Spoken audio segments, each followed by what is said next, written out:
Head coach of the Midshipmen, Kenny Montalolo, before this 83rd encounter of the Mids and the Fighting Irish. And Kenny is brought to you by Comcast. Call Comcast today and sign up for the triple play at 1-888-COMCAST. Kenny, before we talk about the challenge at hand this afternoon, how difficult has this stretch of games, 9 in a row, without any bye weeks spent on your football team, certainly banged up and beaten down a bit over the course of the last 2 weeks in particular? Well, it's taken a tremendous toll on our kids, and we have unbelievable young men with great character.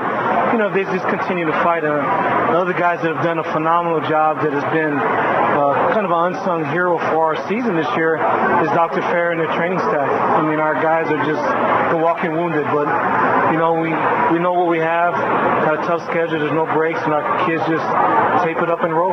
One of those players who does return today in a starting role, of course, is quarterback Ricky Dobbs after a cameo appearance last week. How did he look to you in practice? He had a great week of practice. Very, very excited about what I saw this past week. You know, it's a minor miracle. Actually, it's a major miracle that he's playing today. You know, because when he first had the injury and I first got the call from the doctors, they were telling me it was a season-ending injury. You know, I mean, I remember I was at my son's game. They called me, and I got the message at halftime. You know, I was numb. I was stunned to hear that news that, you know, probably Ricky would be out for the rest of the season. So for him to be suited up 3 weeks later against, you know, our best opponent it's a great miracle. And what's the status of Marcus Curry? Right now, he probably won't go. He's feeling better and better every day, but he said he felt even better yesterday. You know, I'm going to try to resist that temptation like I did last week with Ricky, because Ricky started to get better and better last week. But Marcus hasn't gotten any reps, you know, just practicing. So even though if he does feel good, you know, a lot of times adrenaline kicks in, he probably won't play. Kenny, in the middle of your offensive line today, we expect to see some changes. What's the reasoning behind your decision to move Eric Douglas in as center? Well, you know, we're expecting an even front. We've struggled in that department. You know, we played some good guys in there, but the games that we've struggled inside, Pitt, obviously last week against Temple, with 2 interior guys, just trying to get our best guys at guard and maybe thinking we can move Curtis out there and see what he could do. And so, you know, Eric's had a good week of practice. He's been getting better and better every day, and so we're just going to roll with it. How concerned are you, though, about the first play of every play, the center exchange to quarterback? Oh, you're always nervous about that, but he's, knock on wood, been doing a good job with that, you know, with our center QB exchange, and hasn't been an issue, and he's been going a lot with the ones during the course of the season. Hasn't got as many game reps, but, you know, I have confidence in Eric that he can get it done. We're joined by Kenny Montalolo, head coach of the Midshipmen, who today faced the Fighting Irish of Notre Dame. Jimmy Clausen, the quarterback, has thrown 124 consecutive passes without a pick. He's thrown only 2 interceptions this season. Michael Floyd comes back to compliment Golden Tate, and they've got an outstanding tight end. Is this as talented a group of skill players as you've seen from the Fighting Irish in your time, at least in this second tenure with Navy? Well, not only talented, but they're operating at a high level. I mean, he's operating his efficiency and, you know, doing Charlie's system. 3 years, you know, being under his system, knowing the terminology. You can tell when you just watch him on tape. He knows exactly where to go with the ball. There's no hesitation on blitzes. You know, they can run the ball. They got a great screen game. You know what I mean? So it's kind of pick your poison. You know, do you sit back in coverage where he picks you apart, or do you come after him where he knows it's hot inside adjust receivers, and he got such a great screen game that, you know, you take a big gamble coming after him. So, you know, Buddy's going to have to do a great job of mixing it up. We have a great game plan defensively. We'll see what happens. Regarding that screen game, if Armando Allen, who's been bothered by an ankle injury, doesn't play, based on his performance catching screen passes in the past against Navy, does that affect maybe Buddy's decision when to blitz, when not to? Well, I think it's a lot bit more down the distance and everything like that. So, you know, I imagine even without him in there, they'll still use that as a big part of their arsenal. You know, we just got to go and see what happens. Kenny, on the last note, coming into this game, you've got an opportunity, of course, on a national stage against the top 20 team, just as you did in Week 1 against Ohio State. What parallels have you drawn with your football team between that performance and this? Well, we've tried to talk to our kids all week to be confident. And as big as the stage as this is, national television, 85,000 people, we got to make sure that we do the little things. You know, you can't get overwhelmed by the moment, which I think we did last year at Raven Stadium. Stadium. Offensively, we did some mistakes that we normally didn't do, but just making sure that we do our job. The right guard does his job. The snapper does his job. If we have a couple guys jump over the top like Ram, that's great. Well, we don't need that. We don't need this spectacular play. We need to make sure that we're sound in our assignments and that we're detailed in our assignments. All the best, and as always, thanks for your time. Thanks, Bob. Thanks for having me. Kenny Mataloa with us. Navy football continues in a moment.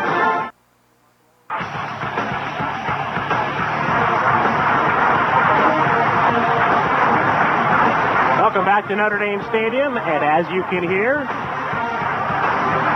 the Notre Dame marching band playing the Notre Dame Victory March. Mids at forth with other plans today than a victory march for the home team, which has a 6-2 record coming off back-to-back wins and narrow escape against turnover-plagued Boston College in a rout of Washington State a week ago. Mids, meanwhile, at 6-3, they had won 5 in a row before seeing Temple score inside the final 3 minutes on a Bernard Pierce 41-yard touchdown run last Saturday in Annapolis as the much-improved Owls beat the Mids 27-24. It is the 83rd all-time encounter of Navy and Notre Dame. Bright sunshine, blue sky, temperature in the mid-60s.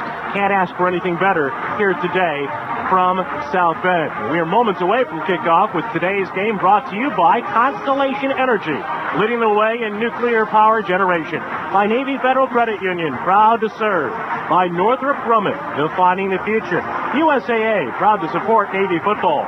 By Lockheed Martin, a proud supporter of Navy athletics. By Navy Mutual Aid Association, ensuring sailors and Marines since 1879. By Verizon Wireless, America's most reliable wireless network. And by PNC Bank and Virtual Wallet from PNC. Visit PNCVirtualWallet.com. Let's take a time out for a word from your local affiliate on the Navy Football Network.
Performed here at Notre Dame while Brigadier General Michael Brogan, a 1980 graduate of Notre Dame and commander of the U.S. Marine Corps Systems Command, brought the stars and stripes across the field to the Irish Guard, who momentarily run the Star-Spangled Banner up the flagpole across the way to our left while the Notre Dame band plays our national anthem.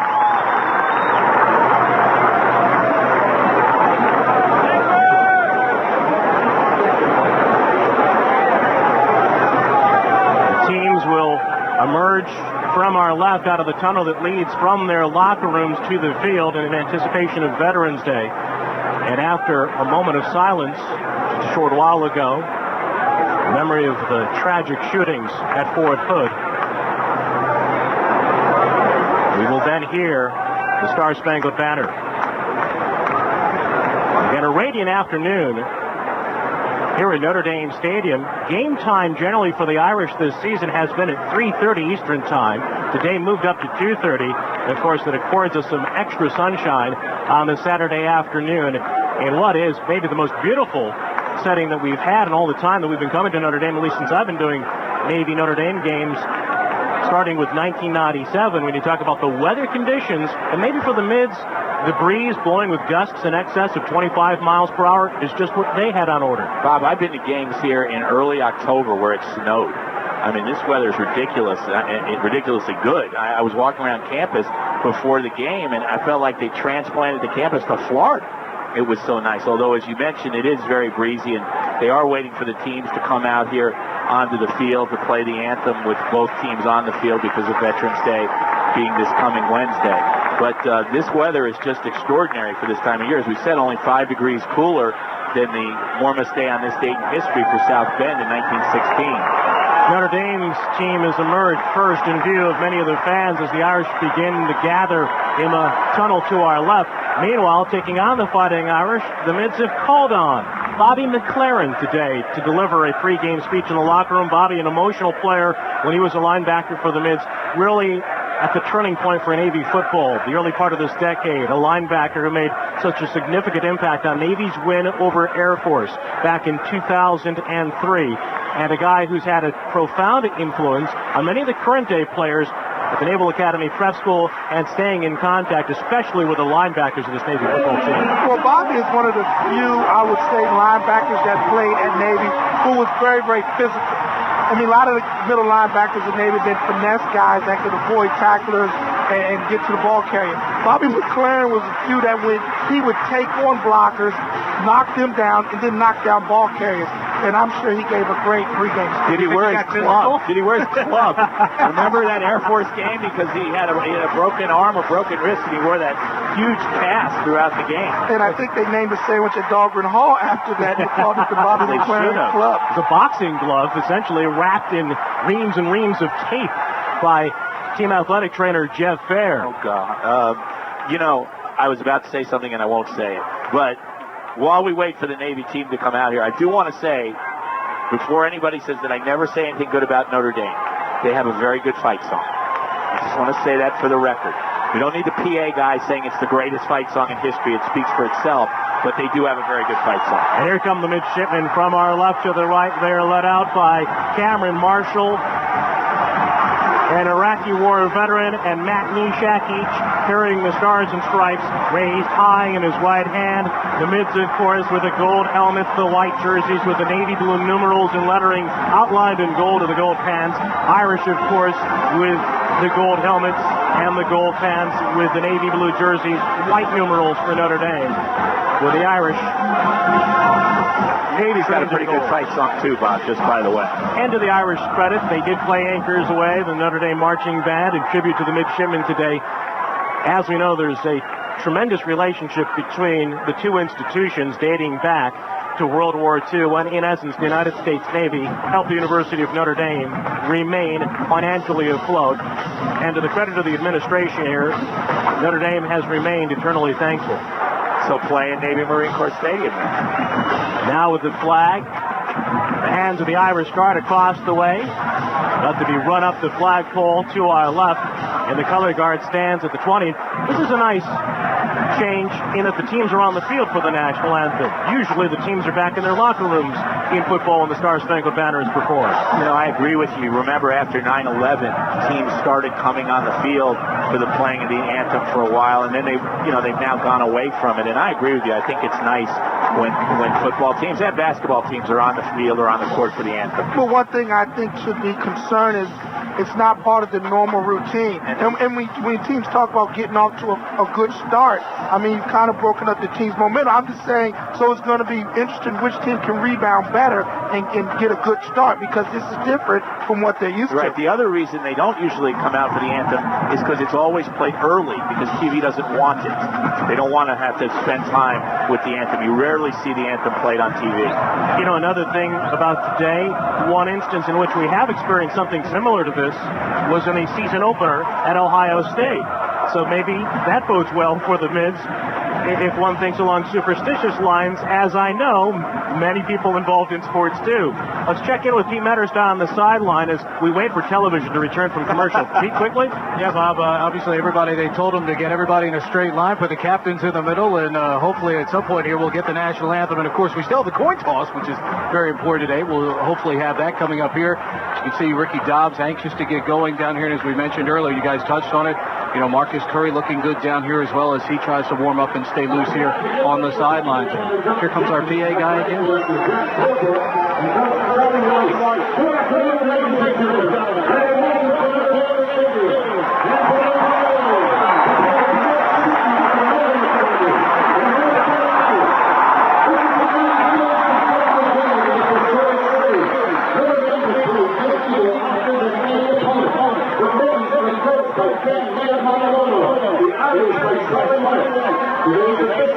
John, the public address announcer not only proclaims the Notre Dame Victory March as the greatest of all college fight songs, he says a lot of other things, too.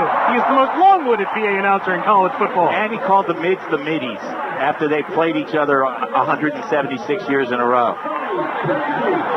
The anthem's never going to be played, folks. If you're waiting for the anthem, go take a shower. We'll still be waiting for it. Well, I can see that NBC has returned from commercial break. 8 minutes long. That's another factor that the Mids will have to deal with that Notre Dame is accustomed to, the long television timeouts, even longer than usual with an NBC telecast, as opposed to CBS College Sports when the Mids are playing home. And I think that might benefit Ricky. Talking about a guy that hasn't played in 2 weeks. His wind is not going to be game time ready. So to get a lot of breaks and long breaks will probably be good for him. Without further ado.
For keys to the game presented by Toyota. Toyota moving forward. We'll start with the Navy defense, try to contain the Notre Dame offense. And Navy's going to have a tough time matching up with Floyd outside. He's a tall receiver, and he's going to go deep. But I think if they can slow down Notre Dame's offense enough to where they don't score touchdowns their first 3 possessions and have them set up for some field goals to give the offense some time to get on track, I think they'll be fine but it's going to have to do with how well the safeties cover. This is one of those games where the longer it stays close, the better it is for Navy because, as we mentioned before, Notre Dame's supposed to win this game. Navy is beat up. Notre Dame has beaten Navy 44 of the last 45 years. They're playing in their home stadium. So the longer it stays close, the more pressure there is on the Irish. One thing to consider, too, is that Jimmy Clausen for Notre Dame, as brilliant as he's been this season, suffered a turf toe injury on his right foot against Michigan State. Now, he came back and finished that game after missing only 2 plays. But the last time he was seen against Washington State in San Antonio, he was stumbling away from center and seemingly re-aggravated the injury last Saturday. Didn't come back in. Dane Christ, who was the backup quarterback, threw a 66-yard touchdown pass in that route, and then he tore the ACL in his knee. He's out for the rest of the year. So Evan Sharpley is the backup to Clausen. He's the only other scholarship quarterback on the Notre Dame roster. If Clausen goes down today, the Irish offense, as good as those receivers are, is in a lot of trouble. Having said that, Evan Sharpley has experience. He was the starting quarterback 2 years ago. In fact, he was the starting quarterback when Navy beat Notre Dame in here. So, and even Charlie Weiss said on Thursday that Clausen is fine, and I suspect he is fine. This is a real grass surface. It was kind of hard when we were walking on it, surprisingly hard before the game. But I think that helps anybody who's got any kind of leg or foot injury. All right, Omar, Navy's offense against the Notre Dame defense. Last year, the Mids really struggled against the Fighting Irish offensively. Navy, a year ago, playing in Baltimore, according to Kenya Montalolo, maybe the Mids were too amped up for that game. They didn't execute well.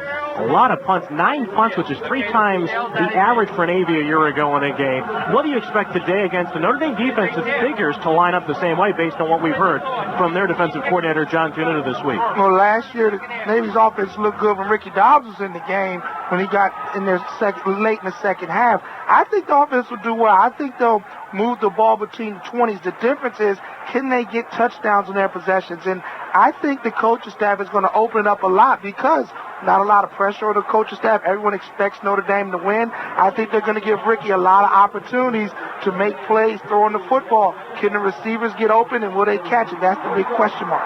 And if Marcus Curry can get into the game and play effectively, that'll make a big difference. And what about Marcus Curry? Ken Niumatalolo told us a short time ago he doesn't expect him to play. He was going through warm-ups, Omar. And he didn't look good in warm-ups. You could tell that he was very tentative running, and when you're not explosive in warm-ups and you think you could just turn it on come game time, if I saw that as a coach, I wouldn't put the player in, because if he's not going to test it in warm-ups, don't put him in the game and think that he's all of a sudden going to be able to turn it on, because that's when you pull muscles and you're out for a long time. Notre Dame ranks 5th in the nation in total offense, averaging more than 457 yards per game, and the Irish have taken care of the ball. Very efficient offensively, 4th nationally in turnover margin. The Mids defensively much improved this season. Charlie Weiss says by far it's the best Navy defense he's seen in his time against Navy teams. However, the Mids, as we've touched on, very banged up on that side of the ball. Now with the kickoff to take place momentarily, with Notre Dame to receive the opening kick after the Mids won the toss and defer. John Teague has teed it up on the near side of the 30-yard line to our right. Meanwhile, for the Fighting Irish, to the left, freshman Theo Riddick stands at the near side of the 5-yard line, and to his left is Barry Gallup Jr., a senior for Notre Dame, who averages 22 yards per return. Riddick at 23.5 per run back. His right hand raised, Teague turns right and then looks to his left. Now he runs up to swing the right leg and drive the kick off the turf to the near side, rolling across the 10, mishandled by Riddick, picks it up from the 12, dances forward at the 20, sidesteps left to the 25, and then he'll be driven down from behind across the 30-yard line. And for the midshipmen, it was David Wright, who had a touchdown a week ago on special teams, who made the tackle. This opening quarter is brought to you by BAE Systems, a worldwide strategic partner of the USO and a proud sponsor of Navy football. Bob, one interesting note, Notre Dame elected to go into the wind in the first quarter, which I actually think is smart. I'd rather have the wind in the second. And the Irish will open from the shotgun with twins out to the wide side left from the near hash of the 31-yard line. The lone setback in the backfield right is Robert Hughes.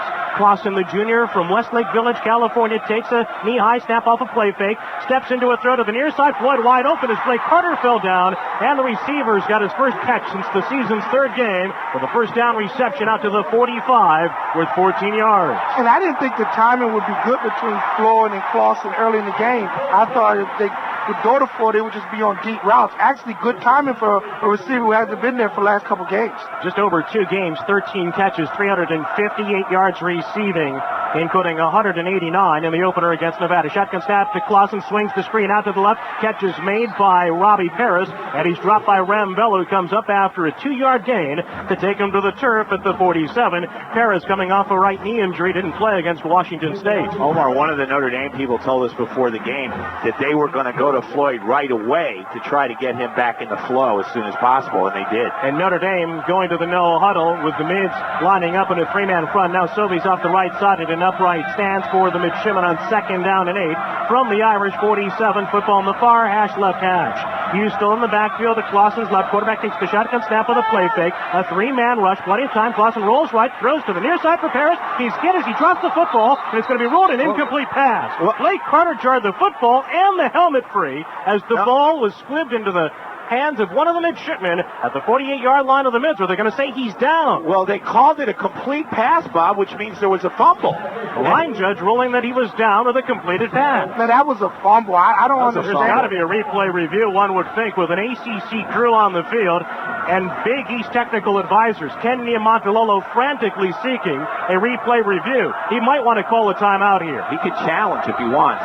And he will. At least he's gotten the attention of the linesman across the way. The line judge there, what a shock, a line judge making a mistake in Notre Dame Stadium. but the line judge didn't even look at the fumble. Well, that's why when I saw You thought it was incomplete. the mids getting up with the ball not in Navy's possession when the line judge didn't signal that it was Navy's football, I thought it was an incomplete pass because clearly it seemed from this vantage point that the ball was pop free. And the reason why you thought it was an incomplete pass because it blew the whistle so fast. You cannot blow the whistle that fast. You have to wait for the play to develop and end. And it is clearly a out. fumble, Clearly but he had already blown the whistle. So therefore, that's going to be interesting. That's interesting how they're going to rule. Has challenged the ruling on the field. You know, and that play took place in front of Charlie Weiss, who's lobbying the line judge. And most likely that's the point Weiss is making here, that you blew the whistle so the play's got to be dead. But clearly, with the replay review we've just seen in the booth, that ball was out before the knee ever touched the turf. Bet you a buck they don't overturn it. They cannot rule it a completed pass without ruling it a fumble.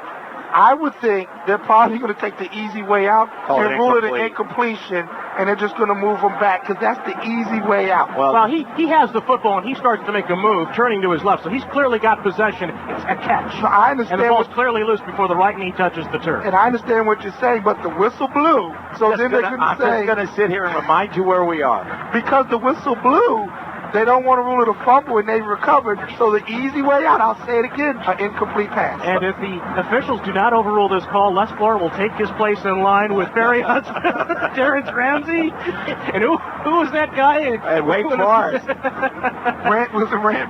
That was Ramsey at Wake Forest? Air Force. Oh, the referee at Air Force, the Big 12 guy, yeah.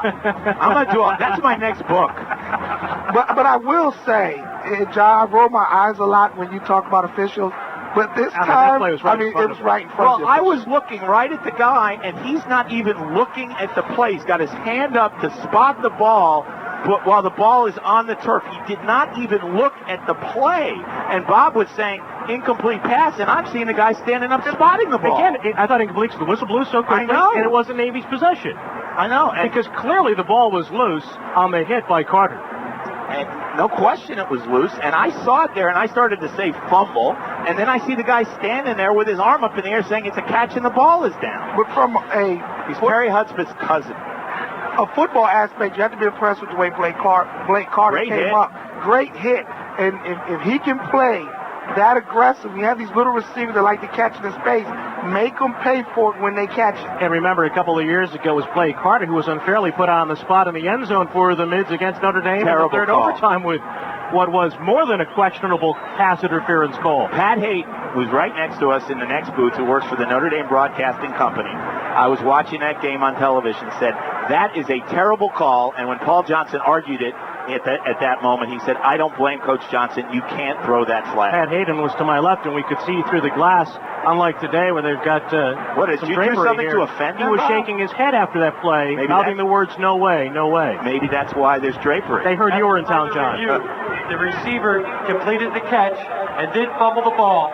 The ensuing action was recovered by Navy. Wow, they got it right. It will be Navy's ball, 1st and 10. Navy is not charged a timeout. What a shot. A well-used timeout, obviously, by Ken Niamontalolo and the midshipmen. And Navy gains the turnover by the Fighting Irish. It's not a timeout, by the way, Bob, because the challenge was successful. Absolutely. But he used the timeout. Right. He risked the timeout. To utilize that opportunity for a challenge. And I'm surprised. I didn't think they would. I didn't either. I didn't think they would do it. I mean, it was the correct call. We all agree it was the correct call. Weiss is still out there arguing. But, yeah, they got it right. Give them credit. But that line judge was just in outer space there. I don't know what he was not looking at, but he was not looking at the play. And, again, it's an ACC crew. ACC officials work Navy games when the Mids are on the road. The replay officials are from the Big East Conference. So credit to Jack Kramer and Steve McBride. And Weiss is just in shock that a call went against Notre Dame here. So it's 1st and 10 for the Mids. The Irish turned away on the turnover. A fumble lost and recovered by Navy on the hit by Carter. Now the Mids with Dobbs under center from the near hash, moving right to left as they start near midfield at the 48. Green motions from the right slot. Inside fake. Dobbs runs the option right, and Ricky slithers out to the Notre Dame 45-yard line. A dive across the 46. Covering for the Irish on that tackle was Ian Williams with help from Darius Fleming. And I expect Ricky today to go down quickly on first contact a lot because he's been out 2 weeks. But I think as the game goes on, you'll start to see him break tackles like we're used to. Injured his right knee on the second play of the SMU game 3 weeks ago. Missed the next 2 contests for the Mids after playing the rest of the way against the Mustangs. Starts the option to the left, and Ricky on a counter has running room to the 40 of the Irish. Tackled from behind, but he's got a first down run to the Notre Dame 38-yard line. The tackle was made by middle linebacker Brian Smith, who is still shaken up. A year ago, he injured his right knee against the Mids. Coming into this game, he was outspoken about revenge because he was injured a year ago on what was called a chop block. And if you're thinking about revenge, how much are you focusing on the actual game? I think things happen, you get injured, just focus on your assignments. All that other revenge stuff, it doesn't matter once the whistles are blown and the game starts. No, I agree with you. By the way, on that play, Ricky Dobbs had Alex Teach out there as an option and made a very good decision to not pitch it to him and turn the play up and get the first down. Dobbs with a 9-yard rush and a first down for the Mids to the Notre Dame 38 as Smith is still being attended to along the near side. For the midshipmen, looking to capitalize on a mistake by Notre Dame with a fumble by Robbie Perry. Mids with Dobbs under center in the near hash, left hash. He's got a trick formation right with Green, the slot receiver, now motioning to the left. The fullback is Murray. Inside fake. Dobbs runs it right. A big hole to the 30 of Notre Dame, and then he drives the leg to the Irish 27 with another first down run and a tackle by Ian Williams. If I were Notre Dame, I would try to tackle Ricky Dobbs. But because of the success Murray's had the last 2 or 3 games, it opens things up for other players. 3 consecutive 100-yard rushing performances for the Navy junior fullback, including 115 last week on 33 carries against Temple. He had 141 against SMU, and then an astounding 175 against Wake Forest. It's 1st and 10 for the Mids. They break the huddle. They'll take a lot of time off the play clock consistently today. They now line up in the raised formation. Interview the left wing back. Green on the right wing with a fullback Teach. Dobbs runs the counter left, and Ricky's going to be tackled. That time Williams beat the center for the midshipmen and got by Curtis Bass as well to bring down Dobbs for a loss out to the 31. Great penetration there by the Notre Dame defensive line. That was another play where he had Teach as a pitch option. And interestingly, early in this game, Bob, he's rotating Teach and Murray. And we talked about some shuffling on the Navy's offensive line. And I know you want to get your best players on the field, but I think continuity is the most important thing. Curtis Bass had been starting at center. Today, he's playing at right guard for the Mids. Now Dobbs on a 2nd down and 13 for Navy outside the 30-yard line of Notre Dame. On a roll to his right. He's under a lot of pressure. Steps up, airs it out to the far side of the field, and a catch made by G.G. Green, who pulls down the rainbow throw along the far side, back at the original line of scrimmage, with the Mids to face a 3rd and 10 at the 28-yard line. Notre Dame came with a blitz there, and Dobbs lucky to get the ball away. I think the ball was in the air longer than it took to play the national anthem. I thought he was throwing the ball out of bounds. That's what I think he wanted to do. Yeah. He was trying to throw it out of bounds, didn't have enough on it, and Coach Mearmouth signaling Ricky that was a dangerous throw, and Ricky acknowledged that it was. It turned out favorable for the midshipmen. Fortunately, Sergio Brown was in the neighborhood, but not close enough to pick off that pass. 3rd and 10 for the Mids in a scoreless first quarter. Navy with a trick formation left, and Dobbs on the counter, short side right. Dobbs is going to keep, slips a hit, and then he drives off another tackle at the 20. He dives close to the first down marker, though seemingly about a half-yard short, just outside the 17-yard line with Kyle McCarthy, Notre Dame's leading tackler, making the stop. And I think you have to go for it. He is short, but regardless, I think you need to go for it. You're going to need touchdowns to beat this Notre Dame team because they can put points on the board quickly. No question about that. The other thing is, even though Navy has the wind behind it, this is a swirling wind, and it's going to be tough to kick field goals in this wind. I'm not saying Joe Buckley couldn't kick it, but I agree they're going to be about a foot short here, and they got to go for it and try to get 7 out of this drive. And so the midshipmen, who this season have converted 11 of 18 on 4th down. They've struggled the last couple of weeks, though, in short yardage situations, particularly against Temple. In fact, last week against Temple, the Mids on 3rd and 4th downs, struggling to the tune of 7 for 17, including 3 for 8 on 3rd down and 3 yards or less. Now they've got a 4th and about the length of the football to try to prolong their series. And a new center also, you talked about it, Douglas, not running behind Curtis Bass. It's going to be difficult to pick up. Well, the center is uncovered at the moment as Dobbs is under Douglas. Doyle starts in motion left to right, lines up in the back with Dobbs on the play call, now motions Kennedy into the backfield. Ricky on the long play call. The Mids will ask for a timeout.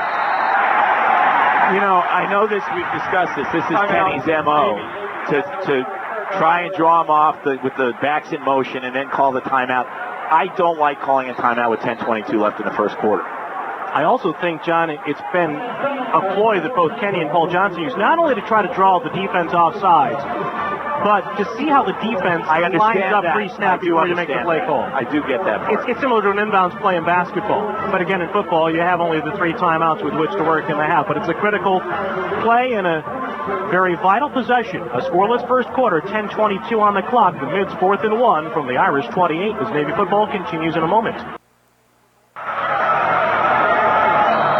7th play of the Mids opening drive coming up after a Notre Dame fumble, and Navy has it on 4th and 1 from the Irish 17-yard line. Dobbs under center. Ricky on the sneak, surging straight ahead, has the first down, landing just short of the 15. So the Mids with a fresh set of downs after the 7th play of this series, again looking for the game's first lead. Why would you not cover the center when you have Ricky Dobbs? You know, and he's going to go straight ahead. If you don't cover the center, he's going to pick up the first down. I just looked to see where Ian Williams was positioned, and I knew he was going to go straight ahead.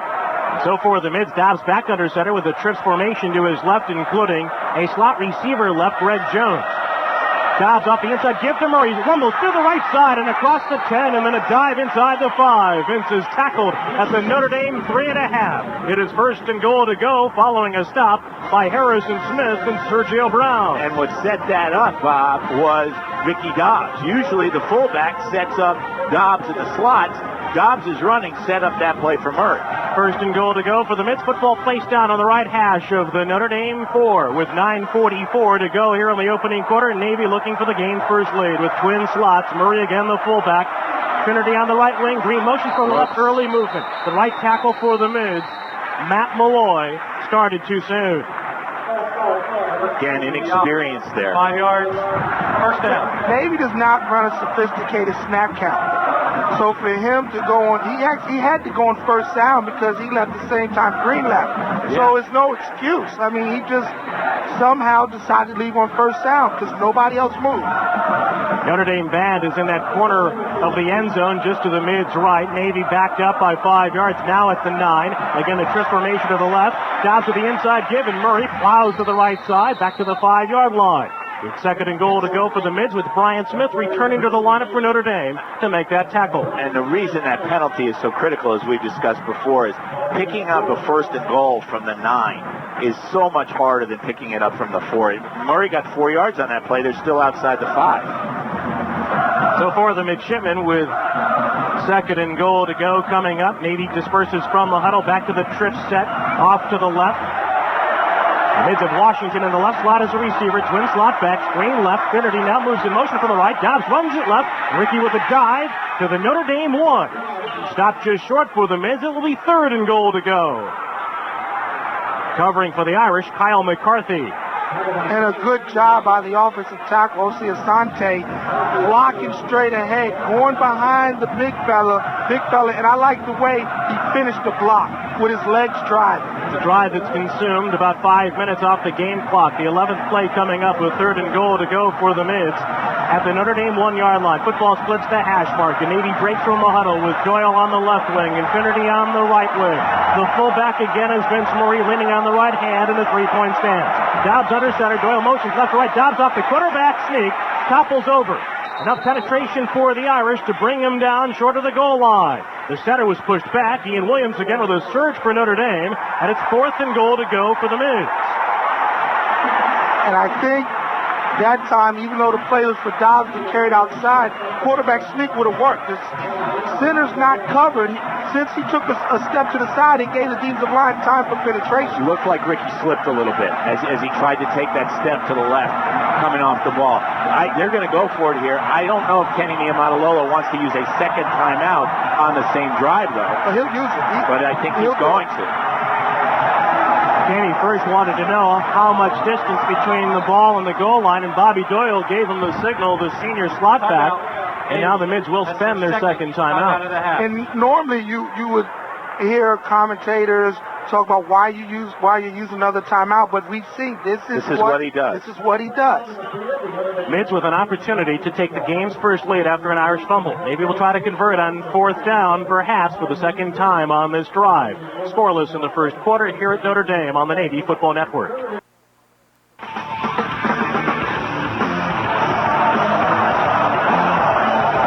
Here at Notre Dame Stadium, Irish turned it over on a fumble in Navy territory at the 48. Now the Mids on fourth and goal to go inside the one with Dobbs, the quarterback.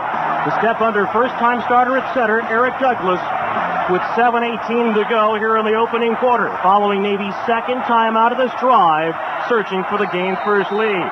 Trinity on the right wing, Doyle the left wing back, Murray again the fullback. Dobbs on the play call, takes the snap, runs it left, touchdown Navy! Just like Omar said, if they're not going to cover the center, now he ran a little bit left on that play to fool him a little bit, but it was wide open. And the reason why you can do that with Dobbs is because even if there's a stalemate, He might win it. a stalemate with the defensive lineman and the offensive lineman, he'll have enough push to get them both over the goal line. A national leader in scoring, averaging 12 points per game with his 17th rushing touchdown. And now for the point after Buckley. Joe swings the right leg and drives it through the middle. And the Mids have a 7-0 advantage.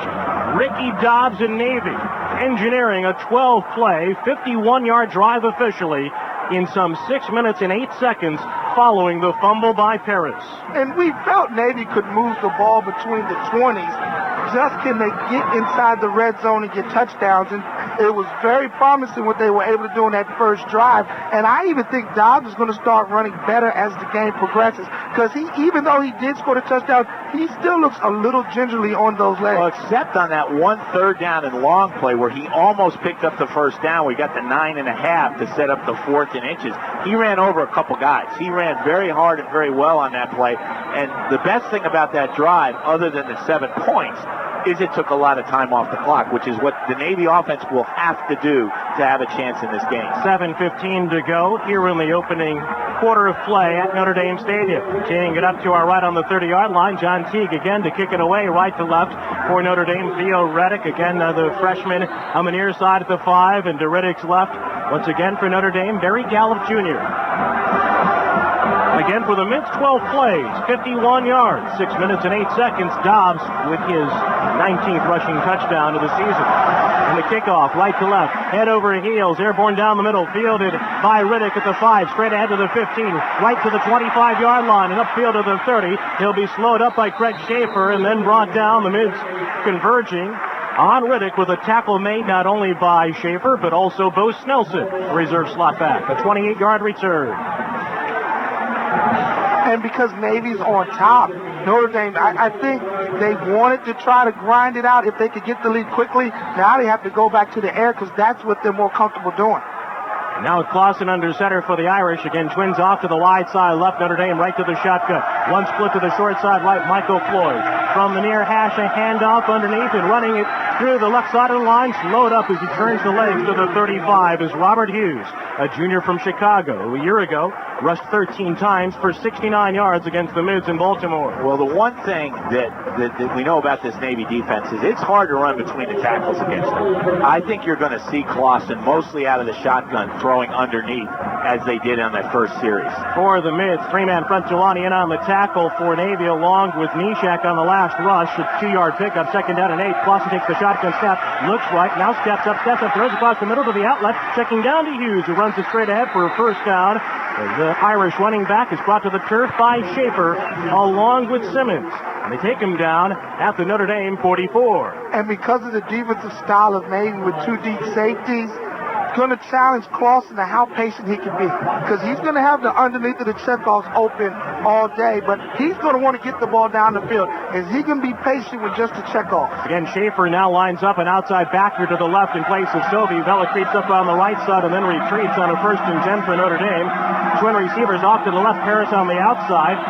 Tate's in the slot. Floyd, the big target, Lined up, split short side right. Play fake by Clausen in the pocket. Three-man rush. Now pressured by Tuani. Shuffling right. Dumps it off. Right flat. Catch made by Hughes. And he's toppled out of bounds. Upended by Carter along with Simmons along the near side. And Schaefer was there as well on a 3-yard gain out to the 47-yard line. Really good coverage downfield there by Navy because Clausen did want to throw it down the field on that play. And there was just nobody open, and he had to throw it underneath, and they only picked up a couple of yards. Second down and 7 for the Irish, trailing 7-0.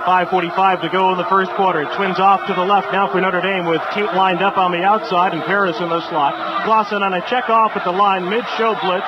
Pospisil and Simmons creep up as the inside backers and then retreat. Off to the right side, Floyd. Play fake by Clausen. Plenty of time. Steps into a throw near side. Floyd with a catch. Slips a hit by Carter. Runs it near side 31. Stepping out of bounds as he was chased to the Notre Dame sideline by Merchant and Middleditch. First down for the Irish in Navy territory. And Floyd's a big-time receiver, and this is a big challenge for Carter. He's going to have to be very focused once Floyd catches the ball. But even though he didn't make the tackle, you like the support of the other players keeping Floyd from making a big game. Michael Floyd, 6 career 100-yard performances in only 14 games coming into today. And that's a gain for 23, a first down for the Irish from the Navy 30. Twins off to the left, again Floyd split right. Carter swings the screen, rather Clausen does to Hughes, who leaps to the 32, and he's driven down, met in midair by a pair of midshipmen, Simmons, along with Schaefer. I don't know about you guys. I'm not sure that Tyler Simmons is not the most improved player on the Navy defense this year. He's just come so far, and that was a big-time hit by Simmons and Schaefer to again keep that gain to only 3 yards in spite of the completed pass. He was the most improved player for the Mids overall in spring practice, recipient of the Admiral Mack Award. And that's an example of someone who's been in a program. Now his junior year, he's starting to get some time on the field. Second down, and for the Irish, a long 7 with Notre Dame to turn to the Wildcat. In the backfield lined up is Tate. He sends the receiver in motion, Theo Riddick. Tate will keep it. He runs it right, and he's going to be tackled by Pospisil with Tuani diagnosing as well. And up for the stop for the Mids. 2 more tacklers swarming to the football for no gain on a play that's been very productive for the Notre Dame offense this year. How many times do we see teams line up in the Wildcat and the defense gets flustered and guys are moving around? As soon as Notre Dame lined up in it, Navy's defense knew exactly where to go. Great job by Buddy Green preparing his play. Navy averaged 8+ yards out of the Wildcat this year, including a couple of touchdowns. Now Clausen's under center for the Irish on a 3rd and 8. Tate lost a half yard on that last rush. 4 wides in the pattern, 2 left, 2 to the short side right. Clausen in the pocket, 3-man rush. Throws to the near side, catch is made by the tight end Rudolph, and he's spun back to the 25-yard line, and he's brought down short of the first down. They've got the line judge marking him down at the 25. Across the way, the linesman has got the catch spotted near the Navy 21-yard line. Yeah, but he ran backwards after he caught that ball out. He did catch it near the 21, but then he ran backwards to try to create space and ended up making it a 4th and 5 instead of a 4th and 1. He would not have had it regardless. Now they're going to go for the field goal. And as a result, it will be a 41 to 42-yard attempt. Back to holder for the Irish, Evan Sharpley, as the right knee down at the 42. And on for the field goal try. Nick Tausch, a freshman who's made 14 in a row for Notre Dame. His longest, 46. That's the fake. Just from the near hash. Takes the snap, got it down. Kick is airborne to the uprights. It's traveling toward the sticks, and it's no good. He missed it off to the left. And Navy still leads with a shutout intact with 2:50 to go in the opening quarter by a 7-0 score. Navy football continues in a moment.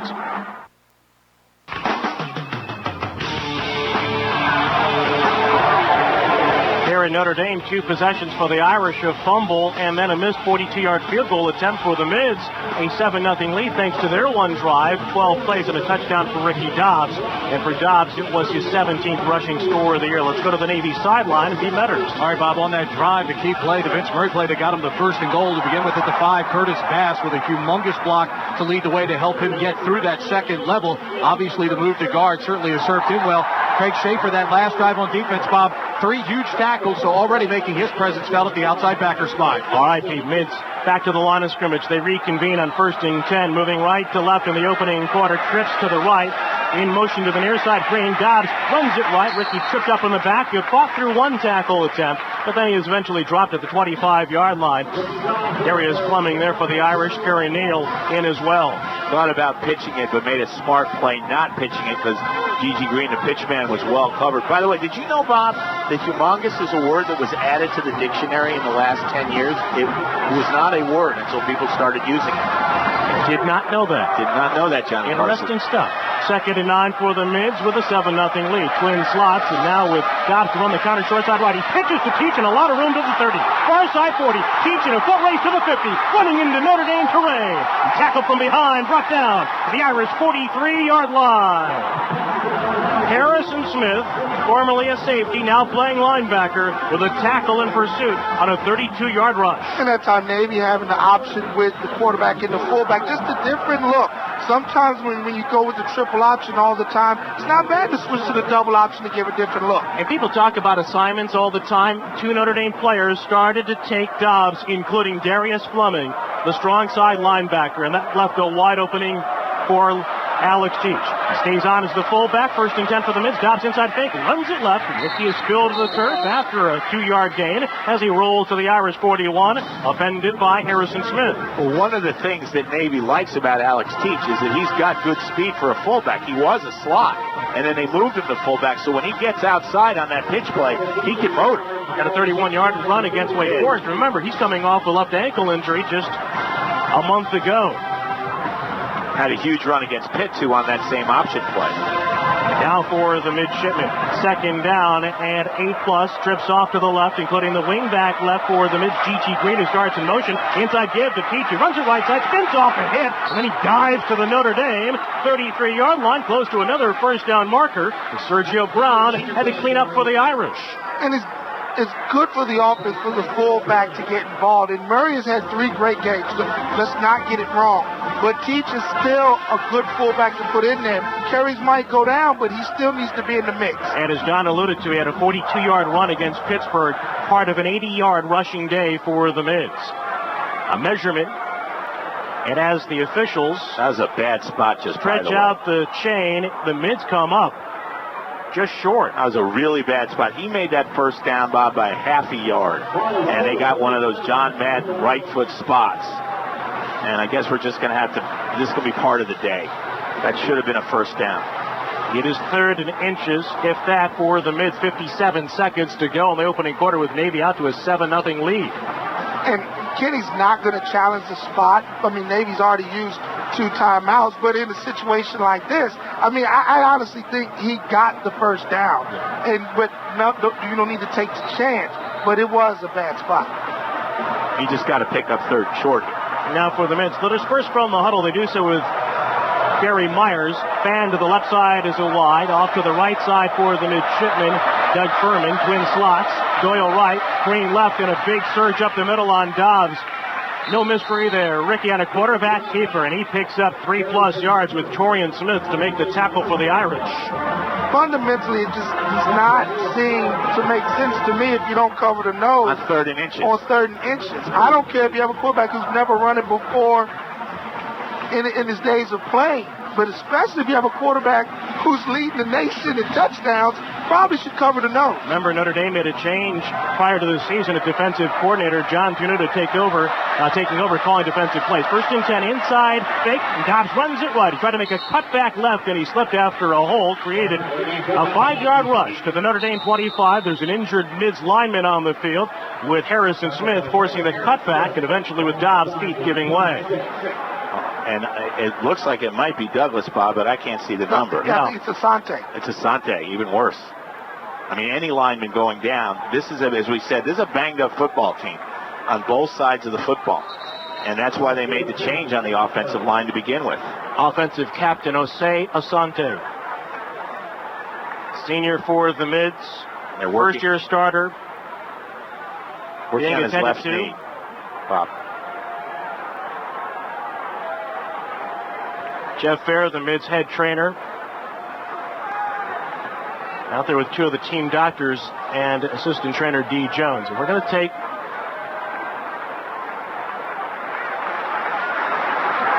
we'll check that. We'll keep it here with Asante being helped off the field to the far side as the Mids have a 2nd and 5 forthcoming. Asante injured if there is any good news, of course, amidst losing their offensive captain, it's that they have David Hong and Andy Lark both, who've had a lot of experience this season playing the guard position. And I expect to see Asante back. I will say, as long as it's not a concussion, because he tried to get up, and then he got back down, but he walked off. So him walking off was encouraging. And we know when you get an injury, if you keep it loose and you continue to play, you could probably finish the game. It's just the next morning when you wake up, it stiffens up, and that's when you probably can't get back out there. And naturally, as the title suggests, as a team captain at the Naval Academy, he's a very impressive young man with an interesting background. His father's family hails from Ghana, descendants of the Ashanti Kingdom. And before British rule, his ancestors ruled over the Ashanti Kingdom, and Osei would be a prince. He's a prince of a young man. Absolutely, yes, he is. But the other thing that Osei's injury did, the most important thing is that he's hurt, and you're right, Omar said it exactly right, that he was putting weight on that left leg as he walked off. It gives NBC a chance to get another commercial in here with 6 seconds left in the quarter, and then we'll have another commercial after that. It's only the fourth possession of the first quarter. And hopefully the clock starts so Navy can finish the quarter without having to run a play. Because even though Navy's up 7-0, we know they want to shorten the game as much as possible. And they would love to get in the second quarter without having to run a play. Well, the Mids are huddling off to the far side of the field in front of the Navy bench, and not too far from where Pete Medhurst is standing.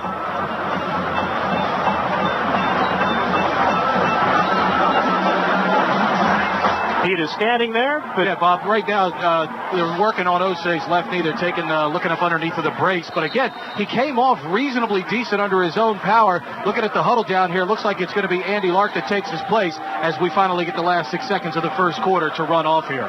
The Mids stayed in their huddle along the far side as the Irish defense was out on the field at the 25-yard line, and the final 6 seconds of the opening period have expired here at Notre Dame. It's the Midshipmen 7 and the Fighting Irish nothing. Let's pause for these words from our local affiliates on the Navy Football Network.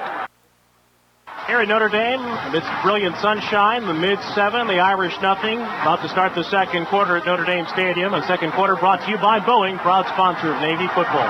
Go Midshipmen. 2nd and 5 for the Mids from the Notre Dame 25. Navy moving left to right. Twin slot backs with Murray the fullback. Dobbs on a check with me. Doyle the right wing, leans in, then resets.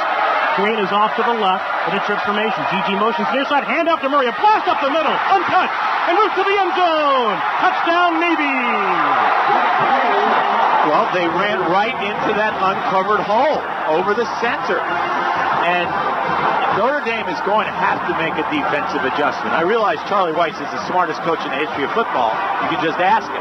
But they're going to have to make a defensive adjustment. And a great read by Ricky Dobbs. I mean, he looked at the defensive tackle. He knew to give it a fullback. Great read.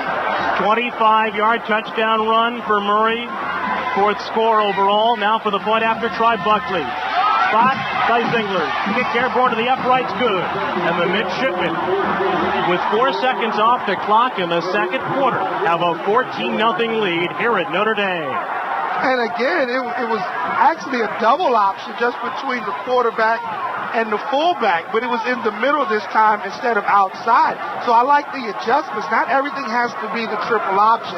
You have double options, and sometimes you have straight gives to the fullback, and sometimes quarterback sneaks. I think it's been a good job of mixing it up, because even though you say what's the difference between a double option and triple option, the blocking angles change, and the defense does not get used to the blocking angles. And if you have one missed assignment, you get the big long play as we just had from Murray for the touchdown. Oh, it's interesting because when we were talking to Kenny Niumatalolo before the game, he did make that point that Bob mentioned earlier about Navy being a little too wound up coming into that game at Baltimore and missing a lot of assignments and overplaying things. And clearly, thus far, they have not been doing that. And maybe, speaking of over, Notre Dame was a bit overconfident coming into this game. You know, last year, the Irish played with an edge. They were beaten the year before, embarrassed by being They wanted to break the streak. That saw that winning streak come to an end.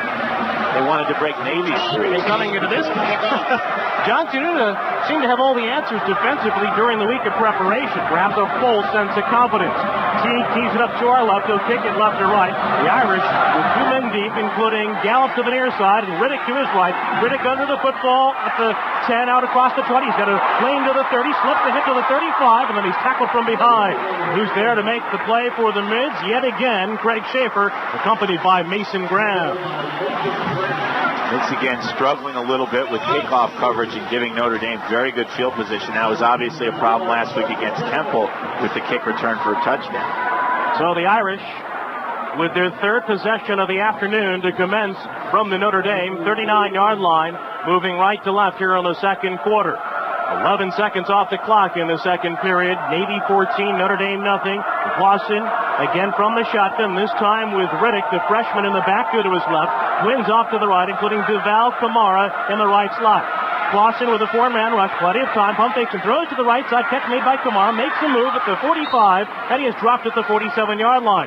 Blake Carter was there first, and Rambello finished the play. And guys are going to be up. We've said that, and another nice job by Clausen going to his check down receiver. But I think eventually he's going to put it up there to Tatum Floyd and give them the chance to make a play on the ball. It's just can Navy safeties and corners go up and get it, because he's going to do it soon. He's had 29 completions worth 20 yards or more, 6 worth 50 yards or more. Second down and 2.5 for the Irish. Clausen under center. Riddick is the lone setback. Twins left. Clausen gives it to Riddick, runs it right, makes an inside move left on the cut, close to the first down at the 49 of Notre Dame, out across to the 50. Should have a first down. Tony Haber came up for the Mids to force the slight cutback. Notre Dame didn't get a very good spot there. They got the first down. I thought he was at midfield. They spotted it still on Notre Dame's side of the field, but they got the first down.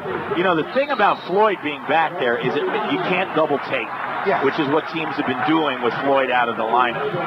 Now as the Irish break from the huddle, Floyd is isolated again on the field corner for the Mids, out to the short side right for Notre Dame against Blake Carter. Twins off to the left as Edwards moves up to cover Kamara in the slot. Tate, shotgun snap to Clausen off a play fake. He waggles right, pulls up and fires to the right sideline. Catch made by Floyd on the comeback. Pushed out of bounds as forward progress stalled at the Navy 37. And a first down reception in front of Blake Carter.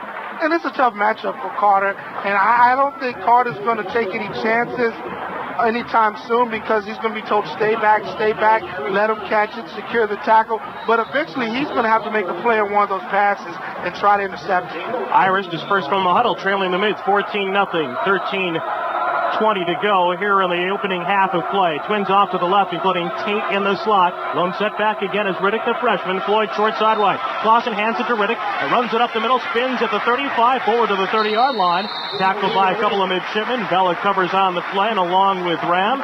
Therefore, the Mids yet again.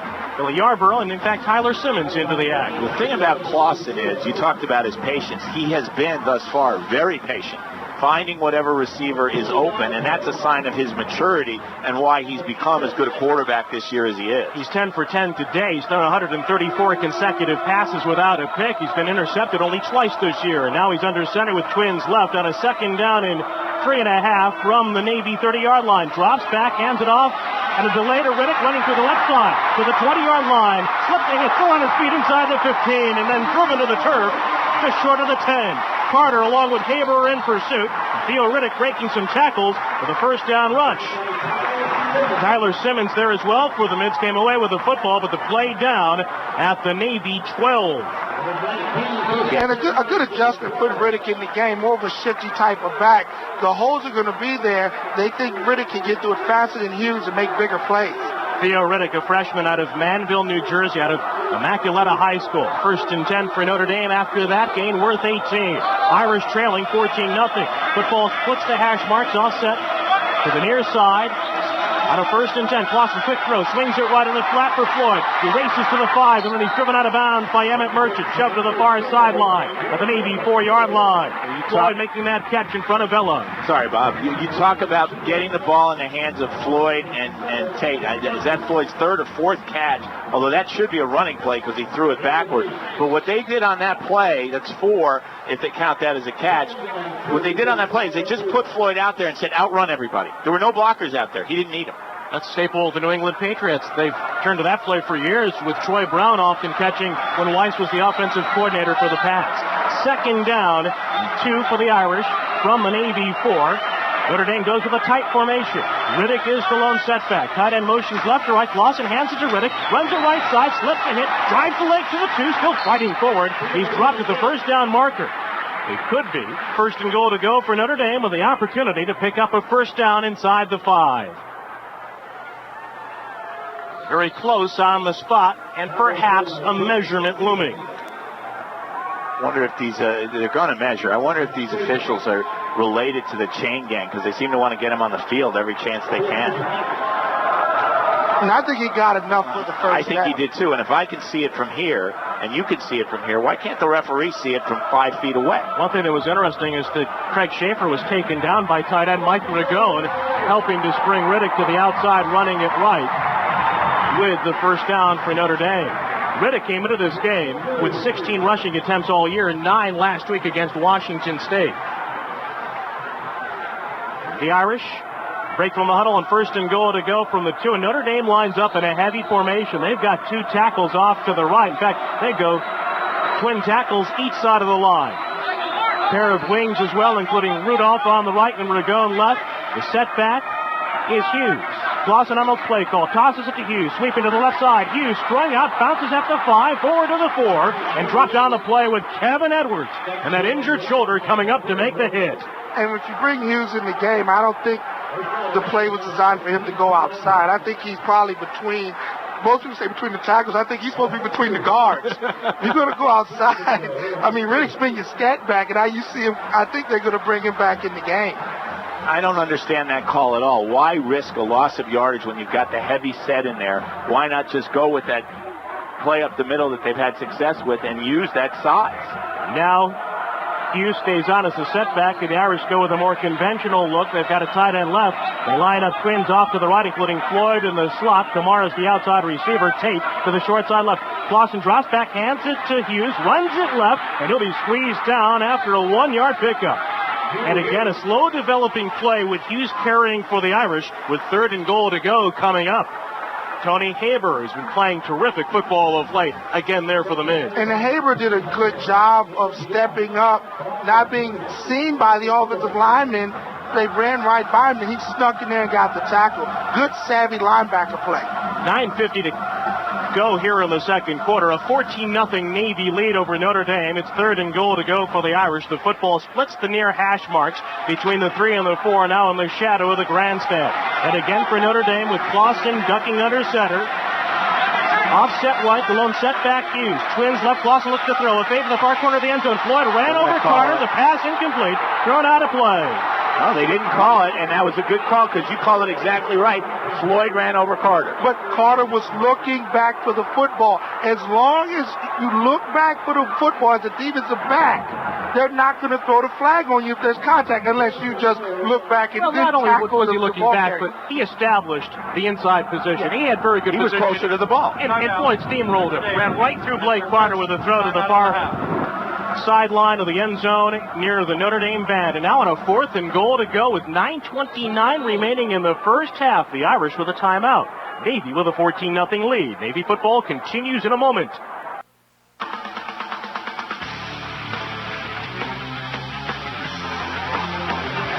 Here at Notre Dame Stadium, 9:29 to go in the second quarter. Notre Dame had it first and goal to go at the Navy 2. Now it's fourth and goal to go from the Navy 3 and a 14-0 lead for the Midshipmen. The Irish with the football placed down just outside that 3-yard line on the near side with Kamara split to the short side left. Twin receivers right. Messers, Tate in the slot, and Floyd on the outside. Lone setback is Hughes, offset left. Tate moves in motion. Clausen fakes the end around. Clausen's under pressure. And as he releases to the end zone, incomplete. Play was diagnosed to perfection as Rambella. Tony Haber had the pressure on the quarterback. The Irish are turned aside, empty-handed. And a good job by Kevin Edwards, also in man-to-man coverage, staying with the receiver, and Clausen had nowhere to throw the ball. He almost made a play. He got rid of it and gave his offense a chance, but great coverage by Navy defense. But Haber made him release the ball before he wanted to. He had no chance to sit back there and pick out a receiver. He had to get rid of it, as you said, to give his offense a chance, and there was nobody open. And he had to throw the ball a little too soon because Hughes was there in the middle of the field around the goal line, perhaps with a step or two on Wyatt Middleton. The Mids hold the Irish, and now Navy on first and 10, moving left to right with a 14-0 lead from the Mids 3-yard line. Dobbs on a checkoff, and remember, he's trying to relay the play with twin slot backs.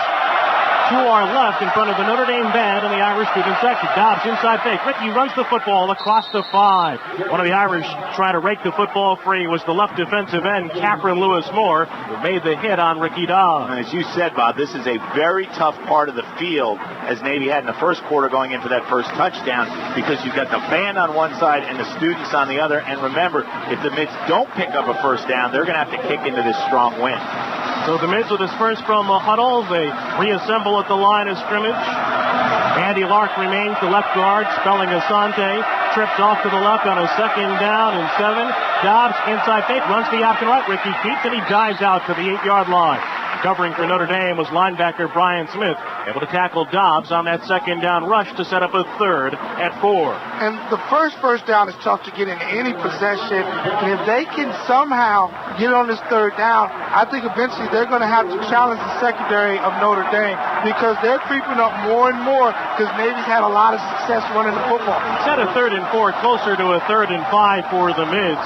Again, moving left to right with 8:18 and counting remaining in the second quarter and a 14-0 Navy lead. The Mids line up with Doyle on the right wing, Green the left wing back, twin receivers off to the left, cross sweep to Gigi Green, near side right, runs it out to the 10, a dive, close to the 12-yard line. Ushered to the near sideline by Manti Teo, the freshman linebacker for the Irish, with a flag across the way. There are a couple guys engaged there. It's going to be a personal foul on somebody. Flag thrown away from the play with that run to the right with Teo, the outstanding freshman linebacker from Laie, Hawaii, hometown of Kenya Matulolo. And again, with the penalty being sorted out by the officials, our referee. Personal foul, late hit number 81 of the offense. That penalty is half the distance to the goal from the end of the run. It will be 4th down. Jerry Magalanes identifies Nick Henderson for the late hit. A personal foul on the Mids. That just makes this punt a lot more difficult for Kyle Delahook in the offensive line, because they've pushed it back now to where Delahook's going to be punting from the back of the end zone. Generally, you want, 14 yards at least. He's got about 15 with which to work here with his heels, the back line of the end zone. And for Notre Dame, to our right, lining up at the Navy 47, waiting on the return, is a reserve receiver, John Goodman. 3 personal protectors for Delahook. Last year, a punt block for a touchdown for Notre Dame. Gets it away this time, pressure free. A good high-hanging kick, and Goodman retreats to the Notre Dame 43. He runs it left, moves upfield across the 50, and he's tripped up, diving to the 45-yard line. Diving at his feet to make the play for the Mids was their long snapper, Brian Ackerman. 51-yard punt by Kyle Delahook. It's the 5th punt this season for Delahook, in excess of 50 yards. And a timeout here at Notre Dame. Midway through the second quarter. Navy 14, Fighting Irish nothing on the Navy Football Network. Here at Notre Dame Stadium, 7:41 remaining in the second quarter. Navy 14, Fighting Irish nothing.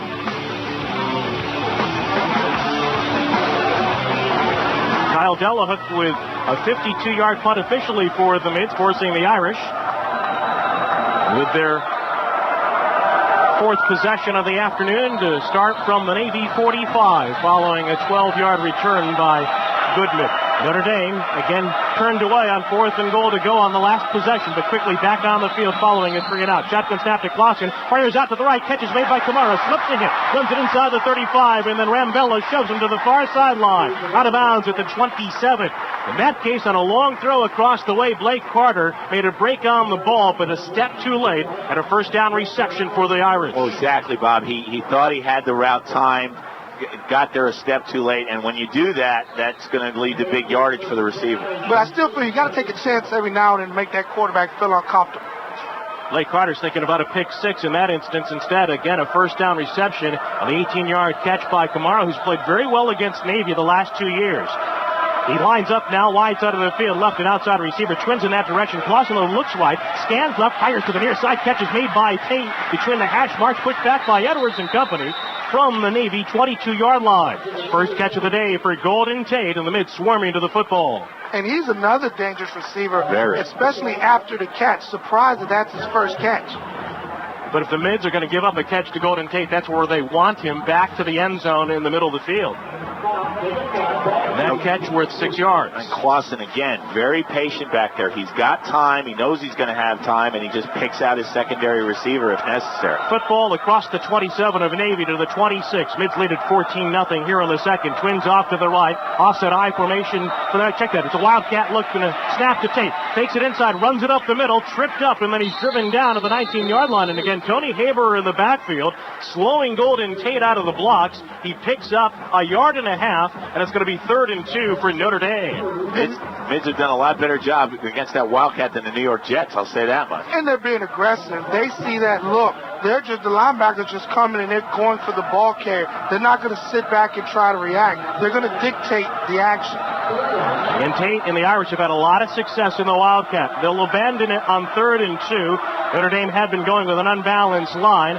The Irish now put a tight end, Ragone, left, and Randolph, the tight end, right. Ragone shifts back to the left wing. One receiver left, one right. Riddick, the setback, takes the handoff, runs it right side, squeezing through the line and across the 15, dropped at the 14-yard line by the midshipman. Coming up for Navy, in on that staff, Rambella. He had some help from Craig Schaefer. And that's who, if you're Notre Dame, you want running the ball, I think, today. Riddick is doing a better job getting to the hole quicker and getting through the hole. It's not always speed to the hole, but it's speed through the hole, and he's done a good job of that. Notre Dame trailing the Mids 14-0. 5:20 to go here in the second quarter. Twins off to the wide side left, including Rudolph, who's now split as a slot receiver. He's got Tate to his left and off to the short side right. Floyd on a 1st and 10 from the Navy.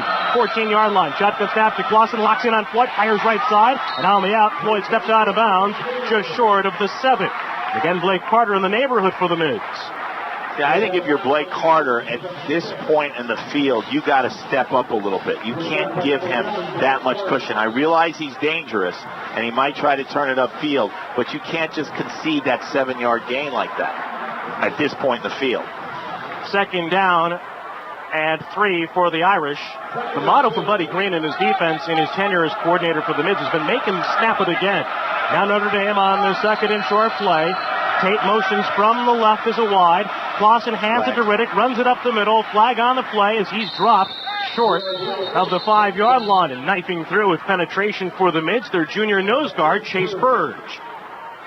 Coming into this game, Navy number 1 nationally in fewest penalties per contest, about 3.5. Notre Dame averaging twice that number. 74th nationally, and the Irish pick up a penalty here. That's their first one of the game, and it comes at a critical moment, and I would think Kenny would take the yardage here. Be 3rd and about 2 if he doesn't. I think you'd prefer to make him go back. There was 5 team members in the backfield. That's a 5-yard penalty. 2nd down. Too many men in the backfield, not enough on the line of scrimmage for the Irish. 4:40 to go here in the second quarter. Navy 14, Notre Dame nothing. For Notre Dame now back up to 2nd and 9 at the 13-yard line. Football's on the far hash, the right hash. Floyd split short side right. Rudolph in the slot left along with the outside receiver, Tate. Riddick in the backfield. Shotgun snap to Clausen. Lost it to the near side looking for Tate. And he's going to leap, making the catch out of bounds. Near the back pylon to the left with Kevin Edwards on the coverage for the Mids. Golden Tate winds up in the midst of the drummers in the Notre Dame band and an incomplete throw. Which is great technique from Edwards. And we talk so much about the safeties getting the interceptions, but this secondary has been able to perform at a high level because of Edwards and Carter on the corners. Great technique. When they get the receiver, they get him on their hip and they look back for the ball. 3rd and 9 now for Notre Dame, still trailing it in a 14-0 contest with twins left for the Irish from the Navy. 13. Floyd split right. Riddick in the backfield to the right. Clausen in the shotgun. Takes the direct snap in the Mids. Come with the blitz. Picked up well. Clausen throws to the near side. Too tall for Tate trying to reach out to his right. And a throw slightly behind him. Yet again with good coverage from Kevin Edwards. And they're going to go for the field goal here because Charlie Weiss wants to get some points on the board. And 2 excellent plays by Kevin Edwards there. Your hardest points are your first points. So he tried to get 3 on the board. Made his first career start as a freshman here at Notre Dame. And now on for the proverbial chip shot from 30 yards away, right hash. Nick Tausch, he'd made 14 in a row as a freshman for Notre Dame before missing a 42-yard attempt earlier. Lines up. with Moss, the punter, to hold. Right hand extended, reels in the snap, kick is headed to the uprights, and it is no good. He missed it again. Once more with a hook to the left. Remember what we said about the swirling Check that, he winds. sliced it to the right. Wow, my eyes have gone bad. But remember what we said about the swirling winds. It's not going to be easy to make kicks in this stadium today. He just flat out missed the kick. A miss hit for the second time today. He's hooked one to the left, he sliced one to the right. And for Notre Dame, still a scoreless opening half. 4:12 to go here in the second quarter. Navy 14, Notre Dame nothing. Yeah, please don't.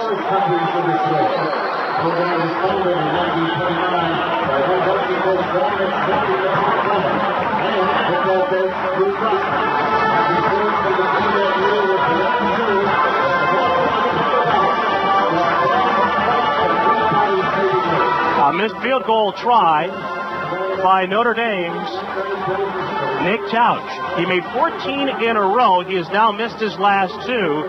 And with 4:12 to go here in the second quarter, again the midshipmen 14 and the Irish nothing. And from a coaching aspect, the score is 14-0, but Notre Dame has had opportunities every possession to get points on the board.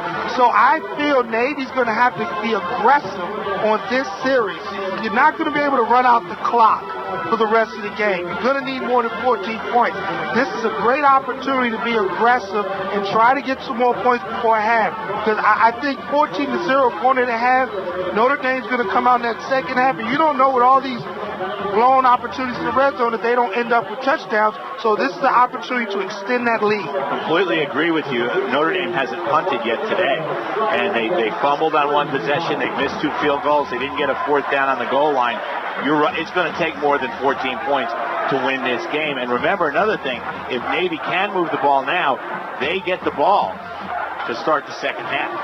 Notre Dame's punted only 3 times in the last 3.5 games against the Mids, and they were last year late in that contest in Baltimore. And here it's a 14-0 lead for the Mids with 4:12 to go in the second quarter. Navy again will operate left to right to start this possession from the 20-yard line. Thus far for the Mids, 22 plays, 140 total offensive yards, including for Ricky Dobbs, 15 rushes and 54. For Vince Murray, 3 carries and 41, including a 25-yard touchdown run. And Alex Teach just rushed it twice, with Teach carrying for 39 yards. Yeah, I think this is a perfect play from play action and try to get for a big gain right here. So 1st and 10 for the Mids, moving left to right. Twin slots for Navy with Green on the right wing, Finnerty left. Murray is the fullback for the midshipmen. One receiver right, one off to the left. Dobbs, counter to the left. A pitch for G.G. Green and a lot of room to the 25, to the 30. He heads upfield at the 35, and he is spun down with a first down run worth 15 yards. Rolling past the linebacker, Harrison Smith. Well, to use one of Omar's sayings, that first down is always the hardest and most critical to get. And when you've got Notre Dame back on their heels a little bit after that missed field goal, that's a great first down to make. And he stayed in bounds, so that's good. The clock's still moving. Navy has the one timeout with which to work at a 1st and 10 from the 35. Football placed down on the far side of the field with Osei Asante, his ankle taped up, back on the field for the Mids at left guard. Murray, the fullback, at a trip formation right. Green's the slot receiver. Inside fake. Dobbs runs the option left. Ricky will keep. And he dives to the 38-yard line. Diving toward his legs was Kyle McCarthy. A very good free safety for the Irish. Gets credit for the tackle. And McCarthy getting that open field tackle. And he's going to go at Ricky Dobbs' legs because he's not going to take him up top because Ricky will punish him if he does.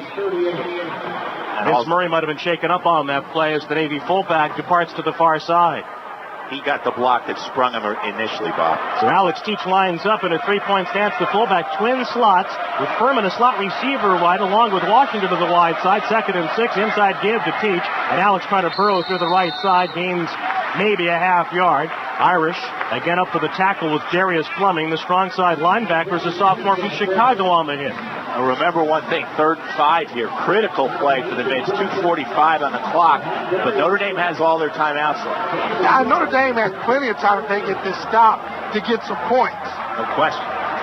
And that's why picking up this first down is critical.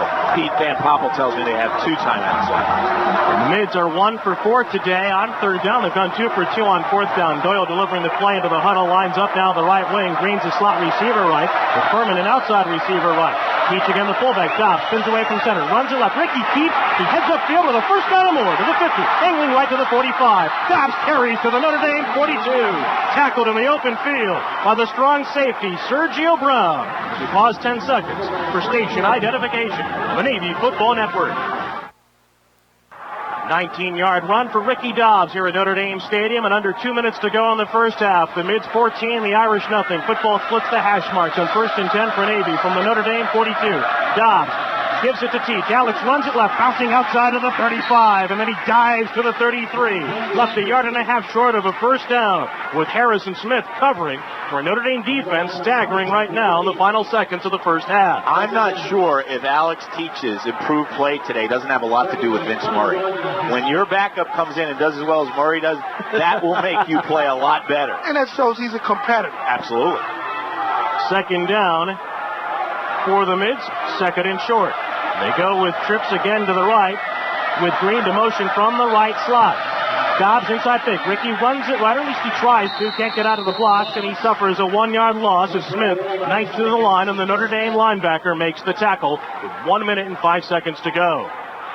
And I just don't want Navy to feel comfortable going in the half with just 14 points. This is an opportunity to get points on the board. I think you have to be aggressive. You have to play to win the game and be aggressive at all times. It is 3rd and 3 for the Mids. They've taken the play clock down to 15, game clock at 45 as they line up over the football at the Notre Dame 35-yard line. Twin slots for Navy. Finnerty the left wing. Green motion from the right. Dobbs inside fake. Pitches left for G.G. Green. Good block by Finnerty, and Green with a first down run. Spinning across the 30. Falling at the Notre Dame 27 with Brown the safety making the tackle. Now you run up to the line, and either you might want to spike it here to stop the clock. Clock is stopped momentarily at 34 seconds. Now it's winding down. Dobbs under center. Looks to spike the football. Does exactly that with 28 ticks to go. Mids have 1 timeout left. And again, with this wind, a field goal attempt is going to be difficult no matter what. But Joe Buckley's done an excellent job, as we know, the last few weeks. If they had to kick it from here, it'd be 45 yards. Kicked a 50-yarder with the wind against Wake Forest, and then maybe more impressively kicked a 41-yarder into a strong wind against the Demon Deacons. Second down and 10. Navy with a 14-0 lead over Notre Dame. And again, 28 seconds to go in the second quarter. Football at the Irish 27-yard line with a twin slot. Finnerty comes in motion from the left wing. Dobbs fakes the toss it. Ricky under pressure as he drops back with the throw. He fires to the near side. Finnerty with the catch, but he'll absorb a loss. Back to the 31, and then a flag thrown as Dobbs was leveled to the turf by Smith along with Fleming. And that's a huge play for a couple of reasons. It stops the clock, and it gives the Mids 15 yards.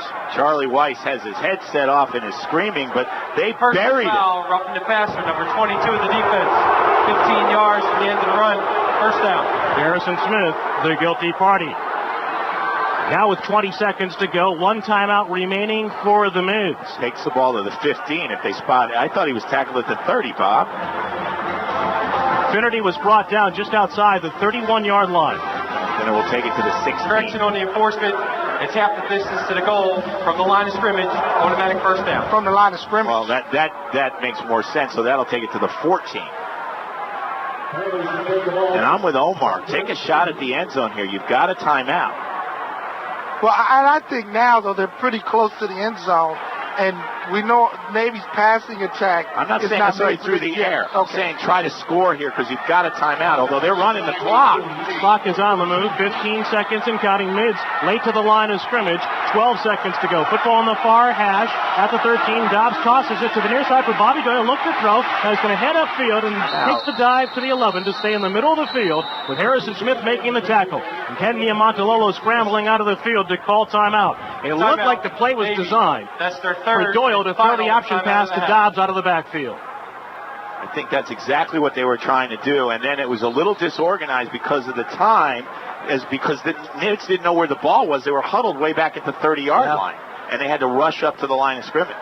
but it seems to always work out for Kenny. He had that one timeout in his hip pocket, and that's all he needed for this drive, and able to stop the clock. And you want a touchdown, but at least they have an opportunity to get some points, and that's what you have to do.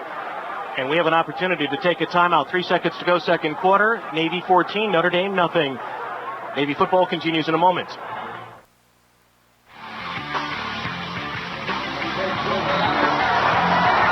Here at Notre Dame Stadium, Joe Buckley lines up with Greg Zingler, right knee down to extend the right hand at the Irish 20. 3 seconds to go in the first half. Buckley tried to add to a 14-0 Navy lead. Snap on the spot, kick airborne to the upright, and it is no good. Buckley pushed it off to the right. Joe had made his last 7, but a miss here at Notre Dame. So we've seen 3 field goal attempts in the opening half this afternoon, and perhaps the win far more a factor than we've given it credit for, as the first half comes to a close with the Mids still on top by 2 scores. It's Navy 14, Notre Dame nothing. Navy football continues in a moment. Notre Dame again to move right to left on the kickoff. David Ruffer is out of Gonzaga High School with the approach. The swing of the right leg drives the kick, sailing to the near side of the end zone. Teach retreats, making the over-the-shoulder grab, and then he drops to his right knee to settle for the touchback as the Mids begin from the 20. Navy in the second half with the white jerseys, gold helmets, gold pants, blue numerals, and lettering trimmed with gold. Irish, of course, with the blue tops, white numerals, and the gold helmets and pants. This first drive, as we said before halftime, I think is critical to the momentum and the emotional swings of this football game right now. And as we heard from Kenya Montalolo, the team came out earlier than usual out of the half to try to get loose. And now for the Mids, Dobbs is under center with Ricky accompanied by twin slots. Doyle left, Green to the right, having trouble hearing the checkoff. The fullback is Murray. From the 20, Mids run a counter to the right. Dobbs will hold, and he'll go down. Ricky stopped at the line of scrimmage. Moving up for the Irish, Brian Smith, accompanied by Darius Plumbing. 2 linebackers collaborating on the stop. And Notre Dame's going to take risks. And people talk about assignment football when you go against the option. And obvious from that first play, they're going to switch up their assignments, but they're going to commit the linebackers and the safety. And Navy has not done anything to make these guys stay back. They might have to this drive. Mids will fan. Henderson is an outside receiver left. Trips formation there. Green's a slot receiver that way. Now GG motions to the near side of the field. Dobbs with the inside give, and Murray lost his footing, skidding to a stop at the 25. He was tripped up, it appeared, by Capron Lewis Moore. Lewis Moore just barely got his ankle there, or that was a huge hole, and he could have gone a long way if he hadn't gotten tripped. Notre Dame with a personnel move. Darren Walls has taken over as the senior cornerback, replacing junior Gary Gray. 3rd and 5 for the Mids, opening 2 minutes of play here in the third quarter with Navy on top 14-0. From the Navy 25-yard line, Dobbs spins away from center, runs the option left, and a pitch for Murray. Running room for Vince across the 35 to the 40, and a first down dive out to the Navy 43-yard line. Sergio Brown with a tackle, first down for the Mids. Third time Navy's run that play today, more times today than any other game this season. The option between the quarterback and the fullback, and it's been successful every time. Good block by Andy Larkin, an 18-yard pickup. And a lot of credit to Ricky Dobbs for the timing of the pitch on all 3 of those plays, leading to their success. Been good timing thus far for Ricky, despite missing the better part of the last 2 games. All of the Wake Forest game, most of last week. Takes the snap, inside give to Murray, and Vince through the left side. He runs it for 2.5, stopped by Ian Williams. A change for the Mids, speaking of personnel, with Curtis Bass back over the football to the Navy center. And I think it was probably due towards getting fresh guys in. Larkin's played pretty decently. I think the first half, Douglas got him through the first half, but I think now, bring in your seniors and your veterans who've had a lot of time on the line. Football out to the 47 of the Mids on the far hash, and a 2nd and 7 coming up for the Mids after a 3-yard gain. Trips off to the right with Doyle on the wing. Green, the left slot back for the Mids with Murray at fullback. Dobbs on the counter, spins away and hands it to GG Green. A different look for the Mids as he knifes for a yard to the 48, stopped by Kerry Neal. And that was just good defense by the Notre Dame defensive line. Ian Williams, that nose tackle position, squeezing down. He was supposed to get trapped, but he did a good job of going with the pulling guard and making the tackle. Jones checks in with a play for the Mids along with Finnerty. Navy breaks from a huddle on a 3rd and 6. Football across the 48. Navy with a 14-0 lead. Trips formation right. Dobbs inside fake. Runs the option left. Ricky will keep him. He's got a first down dive across the 45 of Notre Dame. Inside the 44 with Brian Smith. There with a piece of the tackle. Really, Notre Dame is just having trouble reading the option. Ricky's done an excellent job on his read. On that play, they went after Vince Murray, the fullback, and that opened up the run to the left for Dobbs. One of the Notre Dame defenders, Kerry Neal, the right defensive end, got sucked in on the fake to the fullback. Now a 1st and 10 for the Mids from the far hash of the Irish 44. Dobbs away from center. Counter to the short side left. Ricky's going to keep it. He'll spin forward back to the line of scrimmage with a 2nd and 10 coming up. And that time he had 3 Irish defenders, including Manti Te'o, the freshman linebacker, at the line. And sometimes with quarterbacks, when they're rushing, they throw it out of bounds. You say, good job just throwing the ball out of bounds. That time, that was a good job by Ricky Dobbs, realizing nothing was there. Instead of trying to pitch it and make something happen, just getting tackled and just taking the no gain or maybe the 1 inch that he might have gotten. So 2nd down and 10 for the Mids with a 14-0 lead. 4 minutes off the clock here on the 3rd. Trips off to the right. Green motion for the left wing. Dobbs inside give and teach. Runs it up the middle, plowing straight ahead across the 40 to the Irish 39-yard line. The Mids will look at a 3rd and 5. On this series, it's been 1 3rd down after another. 3rd and 5, first time, 3rd and 6, now 3rd and 5 again. You wonder if the Mids can keep picking it up time after time. But now I think they're in 4th down territory. It doesn't matter if they punt from this position. Notre Dame's been moving the ball. So you might as well have 2 plays to think about to try to pick up 5.5, 6 yards. The Mids in this case are going to look at a long 5.5 for sure. Football offset left just inside the far hash mark at the Notre Dame 38. Doyle started from the left wing, resets. Now Green motion from the right. Dobbs inside fake, runs it left. Ricky slips the hit, getting a tackle with a dive to the 36. That'll set up a 4th and 2.5 with a stop by Darius Fleming. Well, now comes the decision by Kenny Niumatalolo because it is 4th down and see where they spot it just a little bit more than 2. And does he go with his usual MO of calling the timeout and go for it? He's not sending the punt team out right now, that's for sure. At least as far as the personnel is concerned, no indecisiveness with the play clock under 20 now as the Mids break from the huddle. And they'll go heavy on the line to the right side. They've got Finnerty, the right wing. Doyle starts in motion from the left, stops in the backfield. Now Finnerty lines up there as well. They form the wishbone with Murray. The Irish crowd the line of scrimmage. Dobbs on the play call. Notre Dame won't take the bait. Navy stops play with 9:33 to go, spending the first. I'll check it. They'll take the delay game. 4th down. I thought Kenny Niumatalolo would be tempted there to call the timeout, but he's going to back it up and now dispatch the punting unit. Well, he's going to play field position. He took the 5 yards back to give Kyle Delahook a better chance to pin the Irish deep in their own territory. It was more than 2 yards. I know you're shaking your head, Omar, but that was going to be a tough pickup. Well, I just think being aggressive, you've been moving the ball well. Sometimes you have to take chances. Now Delahook will try to kick it away from Tate, one presumes, with Golden Tate back there at the 10. Dangerous return man, far hash mark. Delahook with a low snap, pressure coming. Kyle delivers the high kick. And that ball is going to sail toward the end zone and bound toward a touchback to the drum and bugle corps. And the Mids, in their effort to try to pin Notre Dame deep, see the Irish start from the 20, following a punt for 41, but a net of 21. It's Navy 14, Notre Dame nothing, 9 minutes to go. As we pause for these words from our local affiliates on the Navy Football Network. Here at Notre Dame Stadium, 9 minutes to go in the 3rd quarter. Navy 14, the Fighting Irish nothing. Notre Dame will get the football at the 20 with its first possession here in the 3rd quarter. Kyle Delahook with a 41-yard punt, but again a net of 20 on a touchback. And as the Irish move right to left, with Clausen joined by Robert Hughes in the backfield, Notre Dame lines up with twin tight ends. They've got Floyd split right, Tate to the near side of the field, motioning left to right as we're going. Clausen dropped back with a play fake in the pocket, plenty of time, rifles down the middle. Tate has the catch at the 35, goes back inside the 35 to the 33, and then he is wrestled down by Wyatt Middleton. Notre Dame with a 13-yard reception for Golden Tate and a first down. And I don't understand, again, the spot of that football. He ran backwards with it, Bob. It was a first down, no question. but they're spotting it almost at the 34. His knee didn't come close to going down until he was at the 32. Well, the point of contact when he did run backwards was at the 33 when Middleton hit him, so that's why the ball was spotted there. First and 10, football on the far hash at the 33.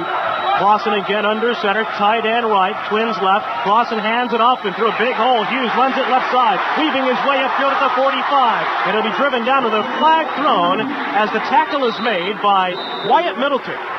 And as well for the Mids, Chase Burge downfield. Left guard, Chris Stewart trying to pave the way for Notre Dame. Might have been guilty of the infraction.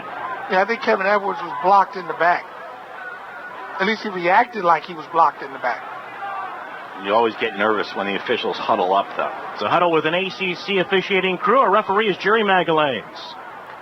There's no foul for illegal block in the back. Result of the play, first down. Well, sometimes when the player's in the open field and they make a cut, even though the defender could have been blocked in the back, it could have been turning because of the way the defender changed directions. And I think that's what the huddle was about. That's why I get nervous when they huddle. So first and 10 for the Irish with that first down on the run by Hughes. Wing on the right side is Rigoni now motions to the near side. Tight formation with Floyd split right. Clausen off a play fake in the pocket. Now he's chased to his right. He'll run it upfield, and he's going to be wrapped up and brought down behind the line. Half-yard loss with a tackle made by Michael Walsh. 2 years ago at a pair of sacks here at Notre Dame. Let's give Michael Walsh the sack. I think it was close enough to give him the sack. About a half-yard loss. Half-yard loss. It is a tackle for loss, no question about it. And by the way, Ram Vela has half a tackle for loss in this game, returning to the scene of his greatest moment. In fact, when Ram did the Super Ram leap, it was Walsh who got to the quarterback with Chris Kuhar-Pitters on the sack. Now second and 10.5 for Notre Dame, lining up for the first time out of the straight I formation.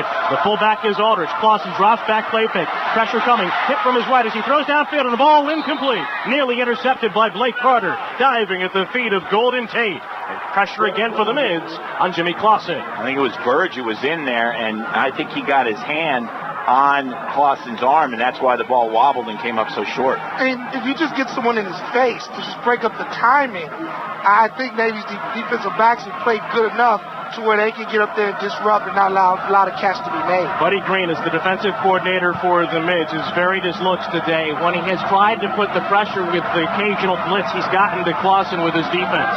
And now it's 3rd and 10 for Notre Dame, and Charlie Weiss will call timeout. 7:21 to go here on the third quarter. Notre Dame, that's their first timeout of the half. It's the first timeout in the midst of the first possession of the second half for the Irish, and they're down to Navy by a 14-0 score. A network timeout next. Navy football continues in a moment.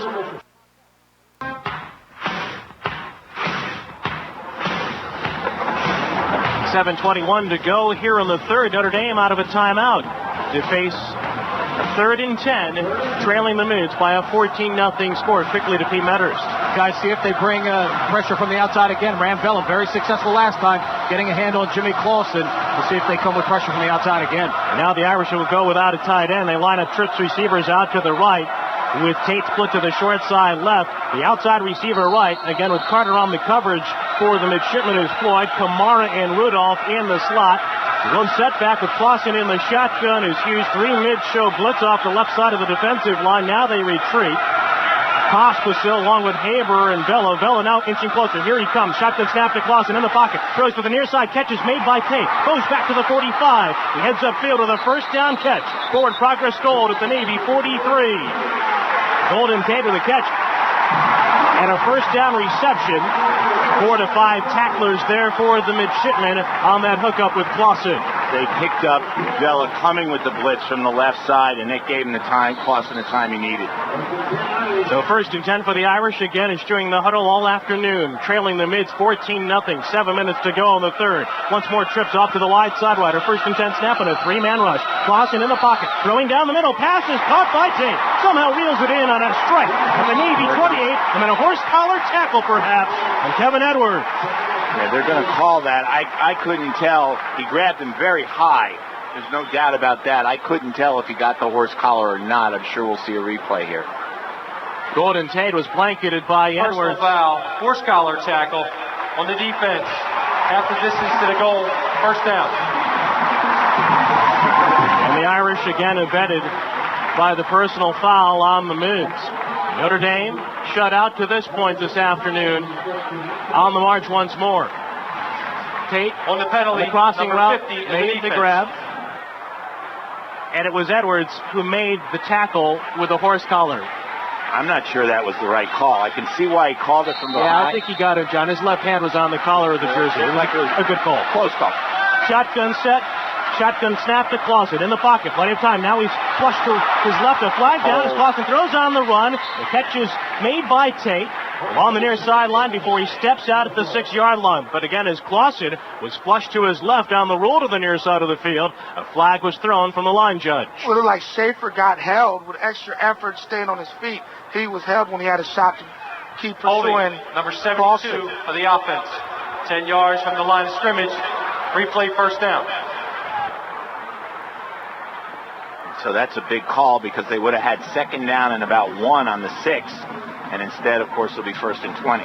And Notre Dame has had trouble once they've gotten inside Navy's red zone all day today. Irish backed up now to the 25. Football splits the hash marks. It is a 1st and 20 for Notre Dame, trailing 14-0. Clausen again a shotgun formation. Tate split to the left, trips off to the right. Hughes in the backfield to the quarterback's left. Clausen on the play call against a 4-man front. Takes the snap, hands it off to Hughes, runs it left side, tripped up at the line of scrimmage, and a terrific play by Matt Neshek. He was on the floor and he reached out with his right hand to make the tackle. You're not going to get Navy's defensive line out of position on draw plays because they're not rushing the quarterback and hitting the edges. They kind of just slowly try to read and react. Duncan, for Notre Dame, the left tackle appeared to be shaken up on that play. Second down and long for the Irish. Snap to Clausen. Flush to his right by Tuani. Heads upfield. Throws on the move. Floyd makes the catch at the 10. Peels inside the 5. Runs it left to the 2. And it's 1st and goal to go as he rolls to the 1-yard line. Golden Tate with a reception for Notre Dame. And Clausen making a throw on the run.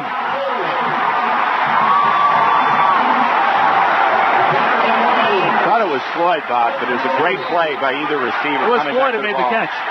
And now on the snap to Clausen, quick hitter for the Irish on a sneak. And I think Notre Dame ran that play quickly as they did because Clausen was very close to the line of scrimmage when he threw that ball. And it appeared from afar that Buddy Green was either frantically signaling in a play for his defense or wanting a replay on the throw by Clausen.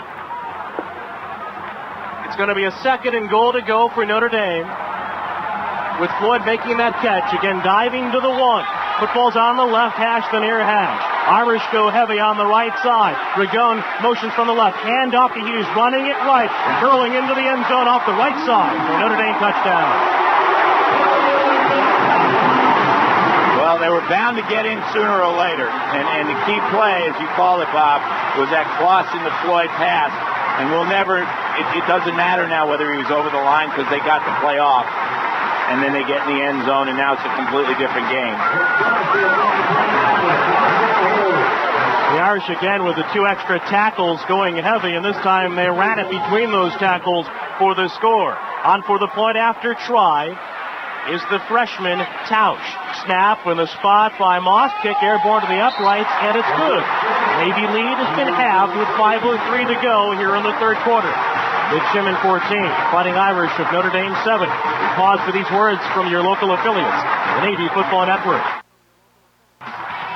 Here at Notre Dame Stadium, the Irish completed 10-play, 80-yard drive in 3 minutes, 57 seconds. A 1-yard touchdown run for Robert Hughes, his 3rd scoring run of his career against the Midshipmen. And with 5:03 to go in the 3rd quarter, the Navy lead has been reduced to 14-7.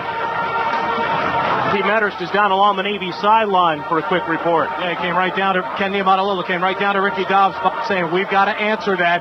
Look for the Navy offense here to go out with great intensity here and try to answer the Notre Dame touchdown. Ruffer, who didn't play high school football, transfer from William & Mary, runs up to kick off right to left. He drives it to the near side as Alex Teach inches forward, receives from the 8. Runs it left across the 20-yard line. Teach upfield to the 25, and Alex dives out to the 28-yard line. For Notre Dame, the tackle was made by Anthony McDonald. Scott Smith there as well for the Irish. And I guess we'll never really know on that Jimmy Clausen and Floyd hookup because they only showed one quick replay. But as Omar said in the break, it doesn't matter anymore. They got the 7 points. And to Notre Dame's credit, aware of the situation, the Irish hurried to the line and they ran the next play to avoid a replay review. 1st and 10 for the Mids. With Navy try to answer, Notre Dame scored. Dobbs inside given. Murray a big hole. Fullback running across the 40 and outside the 45. Chased down from behind. Brought to the turf by McCarthy, the safety, at the Notre Dame 49-yard line. And that time Murray was able to get through the hole. At the Navy 49-yard line, excuse me. To where the previous possession he got tripped up by that one guy. So for Vince Murray, on the rush for 22. Football, in fact, marked across the 49 to midfield. Nearly at the Notre Dame 49. 4.5 minutes to go on the third. Mids lead 14-7. Twin slot backs. Finnerty started in motion from the left. Connery goes left. And a pitch for G.G. Green. And a flag thrown as G.G. skids to the turf for the Irish 49. And again, a penalty marker is thrown by the referee. The only question is it a hold or illegal motion? No, I think it's illegal motion. 2 players moving at the same time. Oh, no. The mystery. Okay. Yeah, you're right. The illegal shift. Yeah, the illegal shift. Now, the question is, does Notre Dame take the penalty or the play? Because the play only got a yard. If I were Notre Dame, I might take the play. Illegal shift on the offense. 2 backs moving at the same time at the snap. That's a 5-yard penalty. Replays first down. They took the penalty. So for the midshipmen, a 1st and 15, again backed up to the 45-yard line. Navy has attempted 2 passes today. Dobbs 1 for 2 throwing the football. The 1 reception was a 4-yard hookup to G.G. Green. And as Dobbs moves under center, twin slot backs, Ricky gives it to Murray, and Vince plows for 3 yards off the left side. Brought down by Caprin Lewis Moore. He was helped out, it appeared, by Kerry Neal, with the Mids now to face a 2nd and 12 from their 48. So they did the right thing because they get 2nd and 12 instead of 2nd and 9. One thing I don't like that the Mids are doing is after the clock stops, this referee takes forever to start the clock. They started that play with 20 seconds on left on the play clock. I'd take more time than that, as long as you still have the lead. And that's generally the MO for the midshipmen. Right. They're on top 14-7. 3:45 and counting remaining here on the third. 2nd and 12 for Navy. Trips off to the right. Mids go with an unbalanced line. Green motion from the right wing. Dobbs off play action looking to throw. And Ricky's going to be able to hook up with Jones down the middle of the field. Catching inside the 20 and running into the end zone. Touchdown, Navy! Dobbs stepping up. Finding Jones. And beat Darren Walls. And that's what I talk about being aggressive. I mean, it's there. It's open. The safeties are coming up and run support. Dobbs is going to hit that throw 8 out of 10 times. You have to stay aggressive, and I like the way that they let Dobbs take a risk, and he is going to hit the open receiver. That's his best throw of the year. That was a bullet right on target. I mean, he's got some good ones. Remember that one? That one Jones down the middle of the field. And remember, Darren Walls was inserted for Notre Dame to replace Gary Gray. There may be a replay review on the tackle. This play is under further review to see whether he was in the end zone or stopped outside the goal line. Right, exactly. A strike from Dobbs off play action. Stepping into the throw, he had a man in his face, and he rifled a bullet toward the right hash on the post for Jones. We're watching an apparent touchdown for the Mids. We're watching it on the replay here, Bob, and it's close. I think he got in. I'm not sure there's enough evidence to overturn it. And that's the point. There's not enough evidence to overturn it. I'm sure glad, though, that the officials made sure to get the replay for Notre Dame when they couldn't get around to getting the replay for Navy a minute ago. I'm very glad they were able to do that. And even, his knee's down on the 1. Well, the ball is stretched out. That's an angle with a camera behind the play from the left. I don't think there's conclusive evidence on any of the angles we're seeing. Now you see an angle from the other side of the field, and it looks like the ball breaks the plane of the goal line. And it's where the ball is, not his knee. It's where the ball is, and there's not enough evidence to say it was not a touchdown. Omar, where are we? After further review, the play stands as called. There you go. Touchdown. After a 52-yard pass from Dobbs to Jones, as Greg pulls in his 4th reception of the season. Play stands. Zingler holds, right knee down. Extending the right hand. Buckley in the staggered stance. Snap, spot, kick. And it's good. And the Mids now lead 21-7 with 3:29 remaining here in the third quarter at Notre Dame. Navy football continues in a moment. Notre Dame scores to draw within 14-7. The Mids respond. 3 plays, 72 yards in a minute 34, including a 52-yard touchdown strike. Ricky Dobbs throwing to Greg Jones. And now with a 21-7 advantage, again at the 3:29 mark of the third, John T. has teed it up far side of the 30 to our left. Runs up and the kick is aloft. Launched toward Notre Dame. Inside the 10 and across the 15 to the 20. Try to bounce it outside at the 25. Riddick across the 30. Hurdles to the 33-yard line. Downfield for the Mids. Cleasy Mitchell and Max Blue collaborating on the special teams tackle. And pretty much the average starting field position Notre Dame has had all day. But I think a little bit more pressure now for Notre Dame offensively because now it's still down by 2 scores. The clock is not an issue yet, but if they don't get something accomplished on this drive, it will be. 27-yard return for Riddick, and for the Irish, they'll go with Hughes in the backfield out of the shotgun set. Clausen football in the far hash, right hash. His twins to the short side right, twin receivers wide side left. Takes a direct snap against the 4-man rush with the mid-stumping. Throws across the middle, catch made by Hughes at the 40. A stutter step and a cut back right, and he's dropped short of the first down marker at the 42. It's going to be 2nd down and 1. The Mids converging, and with Jabari Tawani back there on the hit on that zone blitz by the Mids. And that's one of the things Jabari Tawani does so well is getting downfield to make tackles when the ball is thrown underneath. Now Clausen on the Irish again from the no huddle. The 2nd down and 1. Clausen stays in the shotgun. He's got Rudolph on the left wing. Trips formation with Paris in the slot. Tate the outside receiver wide side left with Floyd short side right. Shotgun snap to Clausen, swings it to the near side for Rudolph, makes the catch. He heads upfield to the first down and more, slips the head across the 50, and then he dives inside the 45 of Navy. Ridden out of bounds by Simmons, Middleton, and Merchant. The key on that play, Bob, was the catch. Clausen led him a little bit too far, and Rudolph did a great job to catch the ball and then got the one block he needed on the corner to get big yardage out of that play. But Rudolph is shaken up along the near side. Looks like he injured his left arm. Not his collarbone. He's got his left arm clutched to his side being ministered to in front of the Notre Dame bench. Rudolph's a terrific player, a big-time receiver, especially late in games. And a go-ahead score against Washington with 1:20 left. A game-winning touchdown reception against Purdue with 25 seconds to go. Now for the Irish 1st and 10 from the Navy 44. Shotgun snap to Clausen in the pocket. Steps up.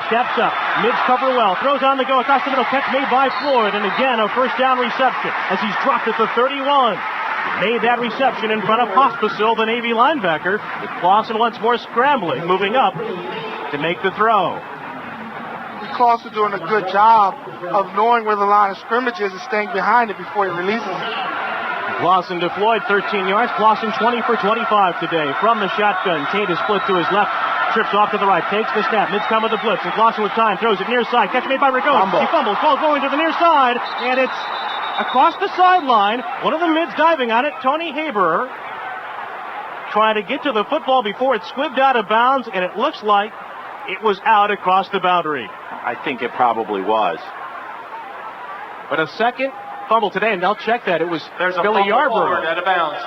The ball will be who was close to that football for the Mids. So it was a number 90 rather than a number 50 diving for that loose ball. For the Irish, 2nd down and 8 coming up. They started the play clock too soon. That's why Clausen's over there. The play clock was down to 4. So with 1:53 to go and counting now, the officials will interrupt. Well, they're going to review it, and they should. Clausen comes back to the referee, Jerry Magdalene's.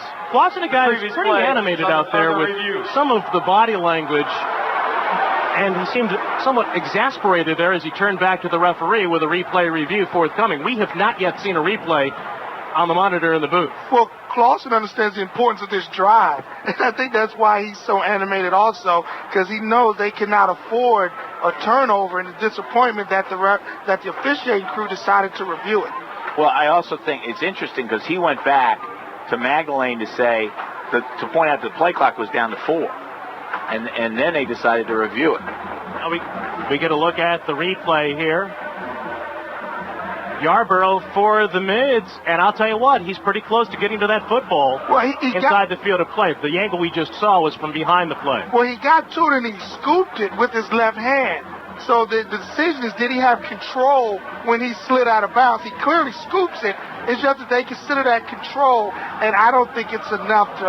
And his right hand may be across the sideline on the turf when he does gather in the ball with his left hand. We get a very good look here. That's very close. Yeah, After they're further not going to review, overturn it. The ruling on the field is confirmed, and the spot is correct. Second down. I think just like the touchdown for Jones in the midshipman, inconclusive evidence, at least not beyond a reasonable doubt, to overturn that play. So a second down and 8 for the Irish coming up with 1:50 on the clock here in the third. Navy leads at 21-7. Clausen back to the shotgun with trips off to his right. Hughes is in the backfield, set back to the left. You've got Tate, short side receiver left, again isolated on Edwards. Clausen takes the snap, swings the screen left for Hughes, upfield across the 25, and driven down by 3 Mids. Burridge was there among them on the tackle for Navy. The hit made at the 23. Edwards and Schaefer also co-authoring that tackle. And Edwards has a banged-up shoulder, and he did not want to let get used. He's just praying that somebody else could get to Hughes first. But give the young man credit. He did go up there and made the tackle. And he's in playing pain right pain. now. You can see a close-up on the NBC monitor where the right sleeve on his arm, a sleeve on his right arm with a bad shoulder. He's got a torn labrum. 3rd and 2 now for Notre Dame. Clausen under center. Hughes in the backfield, takes the handoff, runs it right on a stretch, and he's upended, clipped down at the 20-yard line. Knifing up to make the tackle, Wyatt Middleton, but Robert Hughes with a first down rush for the Irish. You may recall that 2 years ago he scored the first touchdown in the Navy-Notre Dame game, only a day after attending the funeral of his brother who was shot and killed in Chicago. And Hughes last year with a big performance against the Mids in Baltimore. 1st and 10 now from the 20. Football on the far half. Shotgun snap to Clausen. Looks right. Then he scans back to the left. Fires to the near side. And a sliding reception made by Paris at the 15-yard line. Edwards was close, along with Bell and Pospisil for the Mids. That was close to not being a catch. But Les Flora, the line judge, anytime he's had a chance to make a call, it's gone for Notre Dame. Harris has fumbled twice today. One went out of bounds. The other recovered by the Mid. Shotgun snap to Clausen, firing right, a fade for Floyd in the far corner of the end zone. Floyd goes up, and he can't make the catch. Good coverage by Carter, with the ball jarred free. Floyd with the big size advantage at 6'3", leaping over Carter. But for the second time today, as Clausen lofts to that fade to the right corner of the end zone, he and the Irish come away empty-handed. And Floyd is used to knocking cornerbacks off balance, but Carter's a strong player. And he got a little bit of the jersey when Floyd was going out, but because he was making a play on the ball, the referees let it slide. Excellent technique. Looking back all the way. 3rd and 5 for the Irish from the Navy 15 with 11 seconds to go here in the third quarter, and Navy on top, 21-7. Trips off to the wide side right. Clausen on the shotgun snap. Throw across the middle. Quick hitter for the catch to the 10. Close to the first down as he hit Harris again on the slant. Bella was there for the Mids, up for the tackle with Pospisil. Looked like Notre Dame got a pretty good spot on that reception. And the Irish again will quickly snap it up to the line of scrimmage with a no huddle. 1st and goal to go. Clausen takes the snap. Looks right. Chase from the right. Clausen on the run to the 10. Clausen on the run to the 5. Hit at the 2. Diving toward the goal line. Stopped short. It appeared by Edwards, and he lost the football perhaps. Haber for the Mids coming away, signaling that the Mids recover a fumble. He fumbled the ball. I think he fumbled it. And maybe he has covered by the Mids. Mids. And Clausen as well is shaken up, still down on the turf at the 1-yard line. Well, I guarantee you they're going to go to a review on this. There was a flag that was on the field with Clausen injured. We'll see what the penalty is. And Charlie Weiss is standing down there on the 1-yard line, and he's not there so much for Jimmy Clausen as to argue the call. Well, I wouldn't say that, John. He's looking down at his quarterback with obvious concern. He's not talking to the officials. Well, you wonder if there was a helmet-to-helmet hit, and clearly there was not on Edwards as the ball came loose. Haber was there for the Mids along with Edwards. Was clearly a fumble on the play. The penalty flag inadvertently fell out of the pocket. There's a fumble on the play, recovered by Navy. First down. And again, Jimmy Clausen is injured. Oh, he got his shoulder yanked there after he fumbled. That's when he got hurt. It's his left shoulder. But let's give Edwards a lot of credit, too, because he was shaking up on the drive, and he came had up an and made the hit. A stick on Clausen and lost the football. And Haber, again, pulled Clausen away, grabbing the jersey. And I think in that case, Haber simply tried to keep him from reaching forward and extending the football. Sure. It's a loose ball. No, not only that, he's going to try to turn him away from the goal line as Clausen's trying to extend the ball, only he's got empty hands at that point, no ball in his hands, as Haber is trying to drag that shoulder back and prevent him from breaking the plane of the goal line. But I think Clausen was out. I think he was knocked out on contact. He might have been. Edwards hit him square, chest to chest. A clean hit by Kevin Edwards, bad shoulder at all. Well, and as someone who has had shoulder surgery, to be out there playing with that kind of injury, playing football at this level is remarkable. And also, he's giving up 40 to 45 pounds a cornerback against the quarterback. Kevin Edwards is listed 180 pounds. Jimmy Clausen is listed at 223. And I think it may be just that he got his bell rung, Bob. Yeah, he just got his bell rung. He's not used to carrying the ball and having that type of contact. He's just a little woozy, and it was on contact. And like you said, Edwards just came up and made a remarkable hit. The irony... As the third quarter comes to an end, as we hold that thought, it's Navy 21 and Notre Dame 7, as we pause for these words from our local affiliates on the Navy Football Network. Covered by the mids and Wyatt Middleton. Now Navy moving right to left, pinned in the far corner of the end zone to start the fourth quarter with a 21-7 advantage. Dobbs under center. Ricky calls out the play, hands it off to Murray, and the fullback runs it to the left side, breaking hits on the way to the 20, Vince to the 30, slanting right to the 35. Sergio Brown tracks him down with a saving play to the 40. That'll buy us some room. And every time you're backed up on your goal line, defense is thinking about the safety, getting the safety, so everyone rushes to the line of scrimmage, and if you can break that first line of defense, you'll have a lot of room to run. A 39-yard rush for Vince Murray, who for the fourth consecutive game has gone beyond 100 yards. 9 carries, 132 rushing yards for the Navy fullback, and it's 1st and 10 from the 40 of the mids, moving right to left from the far hash. Twin slots, Dobbs inside give, Murray again, up the middle, breaks a hit, runs across the 50, carries 2 tacklers into Notre Dame terrain, and he's dropped at the 48. And Kyle McCarthy finally brought him down. Just to go back for a minute to the fumble, Notre Dame rushed the snap on that play because they did not want a review of the spot when they got the first down, and it ended up leading to the turnover that got Navy the ball back, and now they're in Notre Dame territory. For the second time today for the Irish on that first down rush by Murray, the previous play, Brian Smith got sucked inside in the mids with a big hitter for the fullback. 1st and 10 from the Notre Dame 48. Twin slots, Dobbs runs the option right. Ricky will be covered up, and down he goes. Kind of a saving rush by Dobbs, as Omar alluded to earlier, to avoid a loss. There were 4 Irish defenders surrounding him, including the aforementioned Smith. Because Dobbs has option keys. It's not just pitching to the slot back if he's open. You're looking at who's going to run to the slot back. That time he didn't like the way it looked. So like I said, just turn upfield, get half a yard, and get to the next play. Keep the clock moving. 13 and a half minutes to go here in the fourth with a 21-7 advantage for the mids. Again, the football on the far hash, right hash to the 48 for the Irish. Dobbs with the inside give to Murray, spins off contact. What an effort on the second try by Vince as he rolls across the 45 of the Irish, reaching out to the 44. Sure was. He turned no gain into 4-yard gain, and that sets up 3rd and 5 plus, almost 6. Key play here for the mids to keep this clock running. Well, I still think stay aggressive. I mean, if you're not thinking about 4-down territory, then put the ball in the air on this one to get the first. And reverting back to John's earlier point, now with the mids in the fourth quarter, they're taking more time to break the huddle. Play clock is at 10. Dobbs under center on a 3rd and 6. Ricky drops back. It's a quarterback draw. Starts upfield, and down he goes.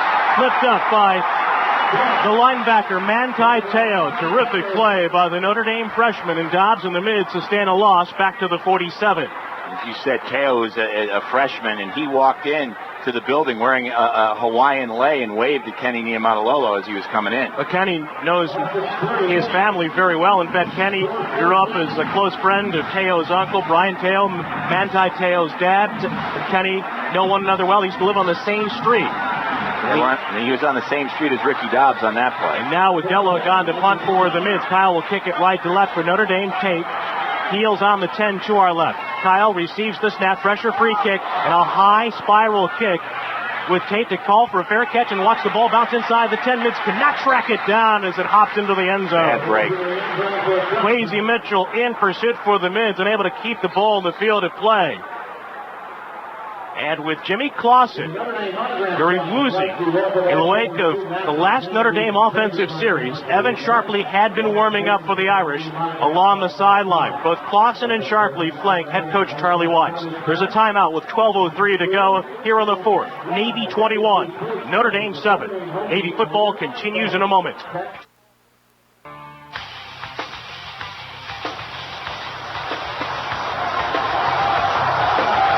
12 minutes and 3 seconds left on the clock. Fourth quarter at Notre Dame. In the Mids 21, the Fighting Irish 7. Remarkably, Jimmy Clausen has reemerged as the quarterback for the Irish after taking a heavy hit, being attended to on a fumble just short of the Navy goal line for the last series for Notre Dame, ending scoreless once more. The Irish with one score on 4 trips into the Mids red zone today. Now Clausen out of the shotgun formation. He's got trips receivers to his right. A 3-man front for the moment for Navy. Pospisil toying with him a bit. Haber as well on the inside. Now Pospisil comes to throw to the near side. Catch made by Paris. Turns to the sideline and steps out of bounds right at the 30-yard line. Got a good spot for a first down mark, in fact, out across the 30. And it was Tyler Simmons, I beg your pardon, who was coming on that rush for the Mids from inside linebacker. Clausen doesn't look any the worse for wear, which is just amazing, considering how long it took him to get up and walk slow motion back to the sideline.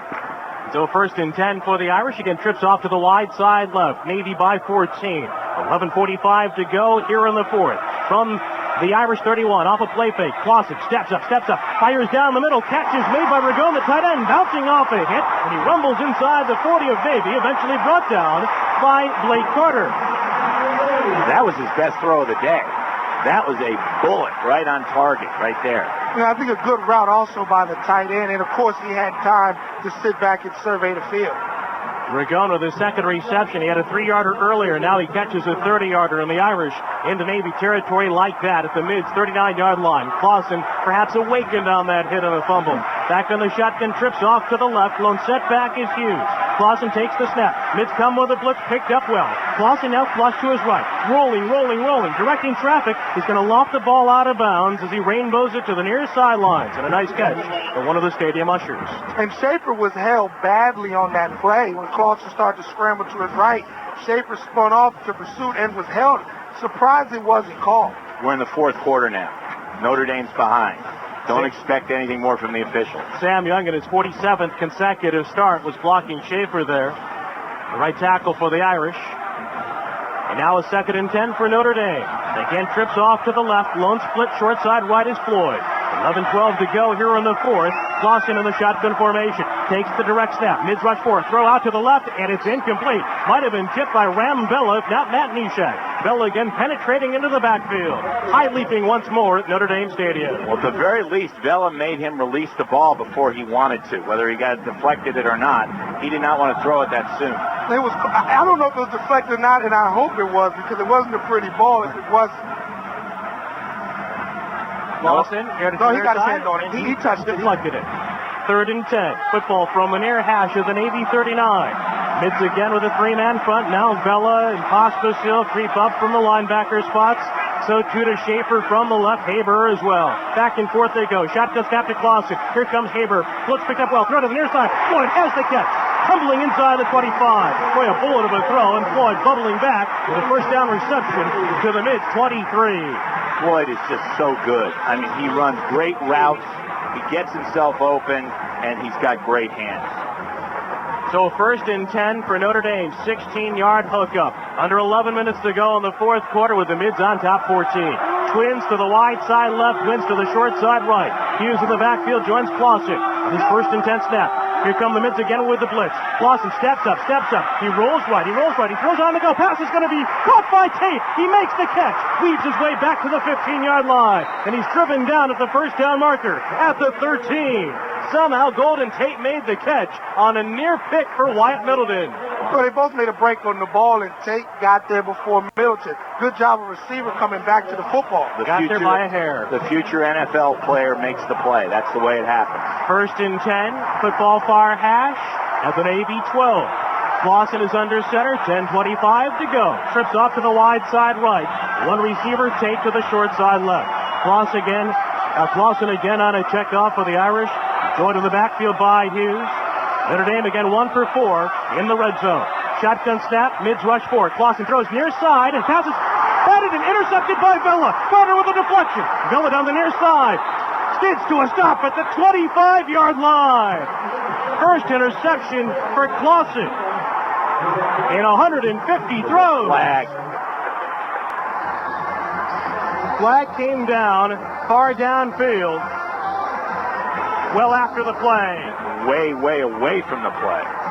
But to go to the interception first, it was the aggressive play of Blake Carter. And that's why you like After the Carter. play, personal foul, late hit number 7 of the offense. Wow. 15 yards from the end of the You run. know, made a point earlier about That his Clausen emotions. and his emotions, and they got to him that time. And I want to first, before we get to Clausen, I want to give Carter so much credit because Absolutely. he has a tough matchup with Floyd, and Floyd used to throwing these defensive backs around, but Carter's physical, and he's fighting with Floyd, and because he's up there being physical, the ball pops up, and Ramvella gets to make the interception. But that's all because of Blake Carter being aggressive. It's offensive interference. Yeah, Floyd never turned back for the ball. No. The deflection was off his back. That was offensive interference.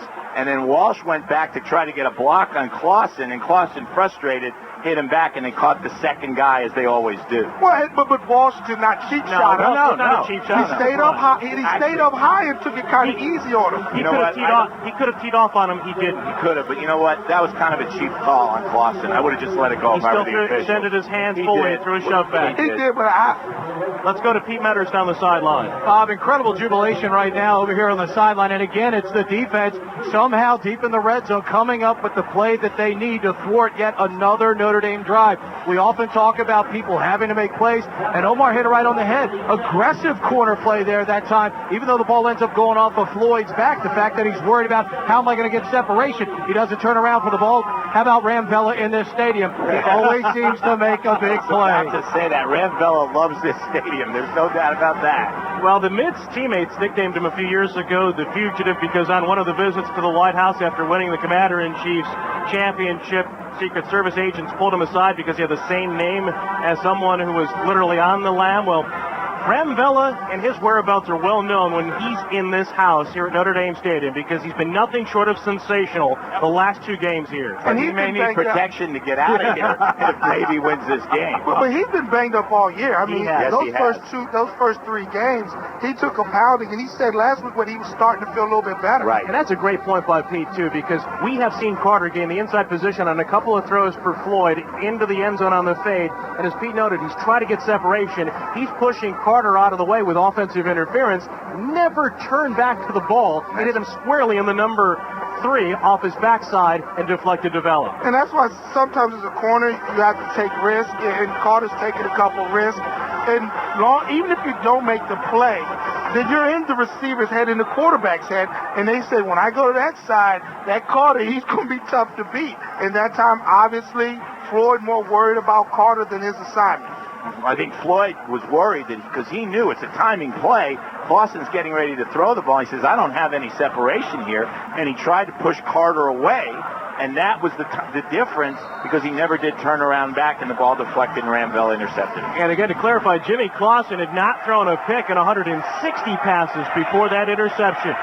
Now the Mids take over from their 40, moving right to left. Dobbs inside, give Murray through a big hole up the middle, and he rumbles to the 45. First contact there, dropped at the 47 of the Mids. The tackle made by Brian Smith, along with Sergio Brown, who finished the play. And I'm going to do my Omar Nelson imitation right now. You've got to be aggressive. There's still a heck of a lot of time left in this game. They can't just say, put it all on the defense. They got to try to score. No, they got to go for points. Got to wonder how fatigued this Notre Dame defense is. However, with the Mids constantly pounding away, and the fullback Murray now has rushed for 155 yards.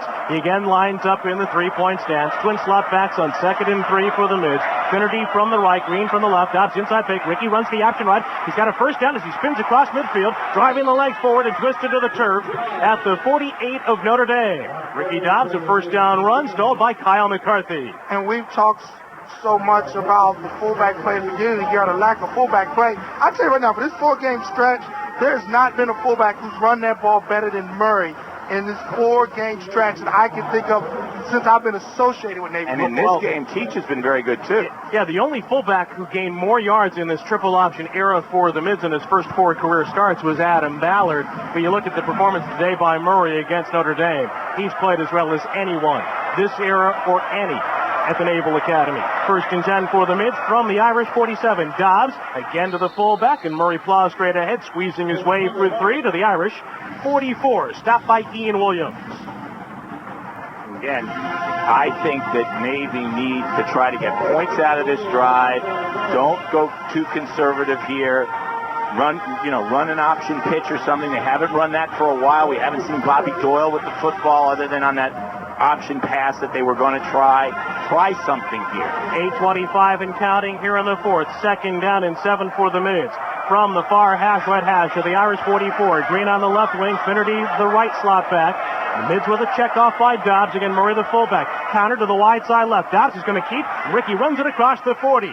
Driven down close to the 1st down marker, but a yard short of the Irish 38-yard line by safety Sergio Brown. I go back to our conversation before the game with Kenny Niumatalolo. He said we were 1 3rd down pickup away from winning the Temple game. We had a 3rd and short late in the game, didn't get it, put it on our defense. This is a critical 3rd and short to pick up here. And if they don't cover that nose guard, go straight ahead. Go straight ahead, and then someone needs to call Notre Dame's defensive coordinator and say, why don't you come to nose guard? He might call another defensive coordinator and say, why don't you come to Notre Dame? And he's uncovered. He's uncovered. Dobbs under center, Curtis pass.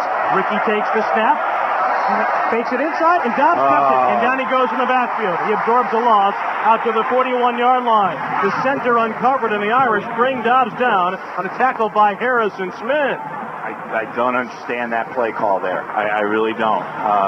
Because the center was uncovered. You go straight ahead, you're going to get a yard. Omar, from your experience, does the quarterback always have that option on a 3rd and short, a 4th and short, no, if he sees the center uncovered? He has the option to do it. And sometimes don't give him the option. Tell him if he's uncovered, go straight ahead. They're going to run the clock down here and call timeout before they punt. It is a 4th and 5. Or maybe take the for penalty. the Mids. Once today, they have taken a delay of game penalty. And Kyle Delahook kicked into the end zone of the Irish. Delay game on the offense. 5 yards, 4th down. From the touchback, scored a touchdown. And now it's 21-7 Navy, 6:44 remaining here in the 4th quarter. The football backed up, and again, Delahook with an opportunity to try to pin the Irish deep. Now, twice before the season, once today, once earlier, a couple of weeks ago, Mids employed the strategy, and it backfired. Both touchback led to a touchdown. But and now Notre Dame, they're going for it on 4th down. So not only they have to stop them for 4 downs to get the ball back or get another turnover. And Notre Dame, rather than Tate, has Goodman back at the 10. Delahook under pressure, gets away the kick, and he topples over. No flag as the ball bounces at the 10, and it's going to roll across the far side with Craig Schaefer watching it inch out of bounds near the Notre Dame bench at the Irish 10-yard line. 6:34 on the clock. 4th quarter at Notre Dame. Darkness descending on the South Bend area. It's the Mids 21 and the Irish 7. A word from your local affiliate on the Navy Football Network. An excellent punt by Kyle Delahook, 36 yards to force Notre Dame to start from the 10, trailing the Mids 21-7. 6:34 to go in the 4th quarter, and here at Notre Dame Stadium, we go down to the sideline to Pete Metters. All right, Bob, when Navy got stopped in a 3rd down play, Buddy Green turned right to his defense and gave him a turn. Come here, defense, and got them all together and talked about how they've been making big plays and doing their job all day. They don't need to be heroes now. They just need to go back out on the field and do the same thing. Ironically, a year ago, onside kicks were part of the plan in the 4th quarter. Shoe may be on the other foot here in the 4th quarter this year, Bob. Yeah, this week the Irish working on defending onside kicks. They may be trying to recover an onside kick for the final 6:34. Clausen and company backed up to the 10. Trips formation to the right. Again, Notre Dame from the shotgun. One split short side left. Clausen against the 4-man rush. The Mids pushing. He airs it out deep down the right sideline looking for Floyd. Ball's up for grabs, and it's broken up. An outstanding play again by Blake Carter. And Again, you cannot throw the flag. You know, the Notre Dame sideline's jumping up and down for a call. You can't throw it when the defender looks back and goes for the football, which is exactly what Blake Carter did. In fact, what he did when Floyd had his hands on the ball, he stripped the football outright free from his grasp. And Carter's not scared of contact. That's the good part about it. You don't see him panicking. He's all in on this. He likes the contact, and he's going for the ball. Got underneath Floyd there, and as Floyd came down with the ball in his hands, Carter stripped it free. 2nd and 10 for Notre Dame from the 10. Clausen looks right, he throws it to the right, and the pass is caught by Floyd on the slant. He spins to the 20-yard line, and he's got a catch close to the first down. In fact, they're going to give him the forward progress for a first down reception out to the 21. And Ramvella slipped on that throw. Otherwise, he might have had another interception. He'd probably be in the end zone right now. He slipped. He was right in the passing lane. So 1st and 10 for the Irish, 6:15 and counting. Remaining in the 4th, Navy by 14. Notre Dame, left to right. Moving here with trips left. Clausen, shotgun snap, fires out to the left, and the catch is made by Tate. He brings it down on a terrific throw and grab in front of Edwards. A first down reception out to the 36-yard line. Kevin Edwards looking for a flag following the play as he and Tate job it. There's nothing wrong with Little John and nudging each other. 36. What's scary about this Notre Dame offense is they move it down the field quickly, even throwing underneath. One receiver, short side left, mids with wide splits. Here they come with a blitz. Haber up the middle, picked up well. Clausen throws down the middle. Catch is made again by a well-covered Tate. Near midfield, a reception at the left hash of the 49. Pospisil, Edwards, and Sovey all there for the mids, but a strike from Clausen. Jimmy Clausen doesn't throw balls high and outside. No, he's putting them where they need to be. Jimmy Clausen today, 31 for 41, 334 yards. Takes the shotgun snap against a 4-man rush on 1st and 10. Airs it out deep down the right side again, looking for Floyd. Pass is caught but out of bounds. Floyd brought it down along the near side. Carter again with terrific inside position at the Navy 20-yard line. And in fact, Emmett Merchant's over there saying that was a push-off on Floyd, and you know what? It was. He put his hands on Carter's back to get position, pushed off, and then caught it out of bounds. 2nd down and 10 coming up for Notre Dame with 5:38 to go in the 4th quarter. It's Navy 21 and the Irish 7. Notre Dame on a 2nd and 10 from its 49. Trips right. Clausen shotgun snap. Clausen steps up. Pressure from behind. A shovel pass across the middle and the catch and run by Hughes. Streaking inside the 35, across the 25 and taken down from behind at the 21-yard line. Tracked down by Vella and Carter. That was just a great play by Clausen. That's a good play by Clausen, and actually Hughes showing some speed. I didn't think he was going to be able to get downfield and pick up the yards after the catch. One of the Notre Dame offensive linemen, Sam Young, needs a new helmet. Took a long time to start the play clock, and now, in fact, the official's going to call timeout. Why do they stop the clock for an equipment change? He needs to leave the field if he's got an equipment problem. Well, one of the things here, if the helmet comes off in the course of the play, which it did. It did, Bob. The helmet was 40 yards behind where they were. So it wasn't, one of those, it wasn't a penalty. No, I'm not. But why did they just give them a timeout, and now they're taking a full timeout here? Which actually isn't bad for the Navy consultation. defense. And now Jerry Magdalene, so the ACC official, is coming over to the near side. And he wants the headset to talk to the replay booth. This 4th quarter is being brought to you by Geico. 15 minutes could save you 15% on car insurance. Visit geico.com or call 1-800-947-AUTO. I don't know what they could be. They're talking about the time on the clock. Yeah. They're talking about where the clock should be set. We don't know that. And Clausen, I think, was clearly behind the line of scrimmage. Oh, yeah. When he shuffled Oh, forward. yeah, no question. There was a first down on the play, and the game clock did not stop. Please reset it to 5 minutes, 28 seconds. So it's 5:28. Navy 21, Notre Dame 7 here in the 4th. The Irish on a 30-yard pass from Clausen, shoveling it ahead to Robert Hughes. Still don't understand why they get to stop the clock with an equipment problem. Well, the clock should have stopped because of first down anyway. Yes, for that. 1st and 10 from the near side, just inside the right hash of the Navy 21. Mids come with the blitz. Clausen steps up, rolls right, throws on the move. Catch made by Floyd at the 12. Floyd trying to get out of bounds, and he does so across the near side with Burge and Walsh and Haber there for the mids, along with Blake Carter, who's had that assignment all evening, or afternoon and evening long. Blake Carter has had one of the great games a cornerback has ever had. Has given up 10 receptions to the guy he's covering. But Floyd's probably been targeted double. Oh, no question. And it's a first down. 5:15 to go here on the fourth. Navy by 14, 21-7. Notre Dame 1 for 5 today in the red zone. Football from the near hash, right hash, just outside the 10. Trips off to the left. Floyd split to the short side right. He used the lone setback. Clausen in the shotgun formation takes the snap. Clausen lofts it to the near side again, looking for Floyd. He makes the diving reception out of bounds. And a flag? No, check that. No flag on the play. I saw. No, they called it. They called it. He called pass interference. Yes, indeed, a flag did come down. It's very difficult from this vantage point because of the near Pass interference. sideline Number 1 traffic. of the defense. A pass interference called on Blake Carter. At the 2-yard line, first and goal. Well, they were bound to call one because Notre Dame's been screaming for it all game long. Any throw along the near sideline, any play along the near sideline, very difficult to tell. You know, in that case, Carter did not turn back for the ball. Yeah. He did have his hands on Floyd, although Floyd initiated the contact. First. Floyd initiated the contact, but when Blake did not look back for the ball. Yeah, I don't like the call because they were both kind of Should have been a no call. So it's first and goal to go for Notre Dame. From the 2. Trips off to the right. Clausen's under center. Twin receivers left. Clausen drops back. Flag fall. Early movement.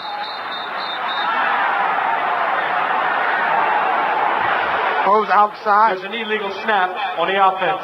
5 yards. Still first down.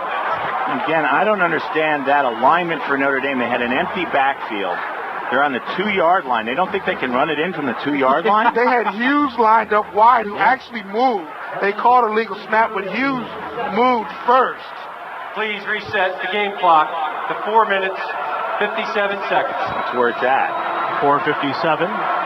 21-7 Navy over Notre Dame. With the Irish on a first and goal to go, backed up to the 7-yard line. Will they try the fade again? Floyd once more on Carter to the near side of the field, short side. Hughes in the backfield, set to the right of Clausen. Waiting on the shotgun formation. Twins left. Clausen play fake. In the pocket. Shuffling left. Throws to the far side of the end zone. Broken up. Great play by Kevin Edwards, who stepped in front of Tate to deflect the pass for the Drum and Bugle Corps. And Edwards was looking to jump. He was in the lane and thinking about getting the interception. He had good position. I think Tate might have turned into a defensive back and prevented Edwards from getting that ball. Omar, I'm not sure he could get his right arm up That's to true. make an That's interception. I'm really not. So again for Notre Dame, goal to go on second down from the 7-yard line. 21-7 Navy over the Irish. 4:52 to go. Clausen in the shotgun formation. Harris slot receiver left, joined by Tate. Floyd split to the right. Ragone the tight end right. The mids again, toying with the quarterback, forcing a check off, showing blitz inside. Early movement once more. And the mids getting the better of Notre Dame right now in the mental game. But to be honest, backing up 5 yards doesn't hurt Notre Dame for what they do offensively. 5 yards. Well, I think it does take the run away. It takes the run away, but they're going to pass it anyway. Once they got moved back to the 7, you're right. On the 2, there was no reason for them not to run. Second and 12 for the Irish as they incur their second penalty. And they're going to go back after to getting Floyd. first and goal to go. And again, Floyd split to the right. Clausen in the shotgun formation. Twins off to the left. Once more, Pospisil creeps up in the middle. Here come the mids with Haber and Pospisil on a blitz, picked up well. But Clausen rolling right, throwing to the near side. Floyd has the catch at the pylon. Notre Dame touchdown.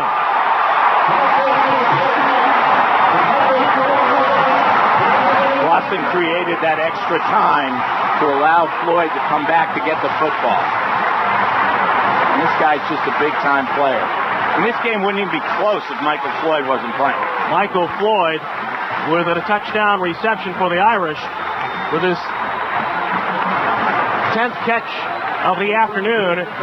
Likely a replay review requested by Ken Niumatalolo, the Navy head coach. What I saw just here, it was a touchdown. He caught it just inside the end zone. Navy has challenged the ruling on the field that the ball did not cross the goal line. Well, he caught the ball. His left foot is in the end zone. Yeah. Just inside the paint. But that's not what they're challenging. No, but he's in the end zone when he catches the ball. It's definitely a touchdown.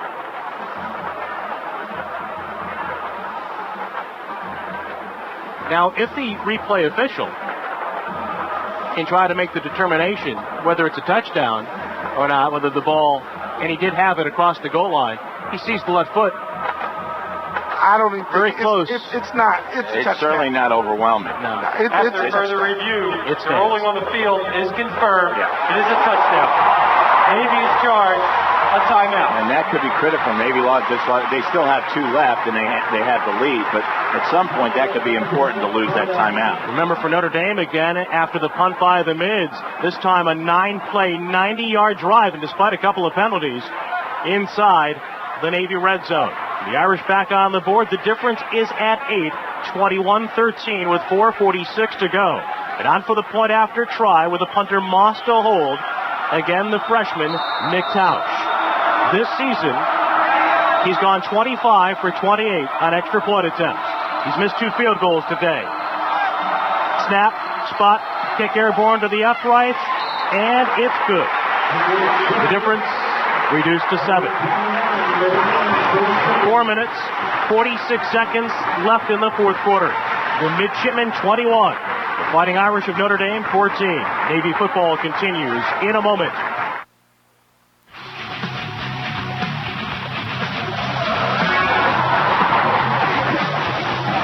Here at Notre Dame Stadium, 4:46 to go, fourth quarter. It's Navy 21, Notre Dame 14. The Midshipmen will guard against an onside kick. For Ken Niumatalolo, the head coach of the Mids, wary of that possibility, dispatching Mario Washington, who's generally a punt returner for the Mids, back to our right inside the 20-yard line. Navy with its good hands team on the field, including Bobby Doyle, Greg Zingler in the middle of the field, Greg Jones to the near side as well. 2 lines of Mids, 5 on the front at the 40, 5 more behind them. Last year, Navy recovered 2 onside kicks in the final 2 minutes against the Irish in Baltimore. Now Notre Dame with Ruffer to run off and kick it off. And he drills this one inside the 5. Washington has to backtrack to the 2. Mario curls past the 10, up the far sideline, and he is dropped at the 13-yard line. So Notre Dame kicked it deep, excellently executed by Ruffer, and the Mids with very poor starting field position as the tackle was made by Zeke Mata.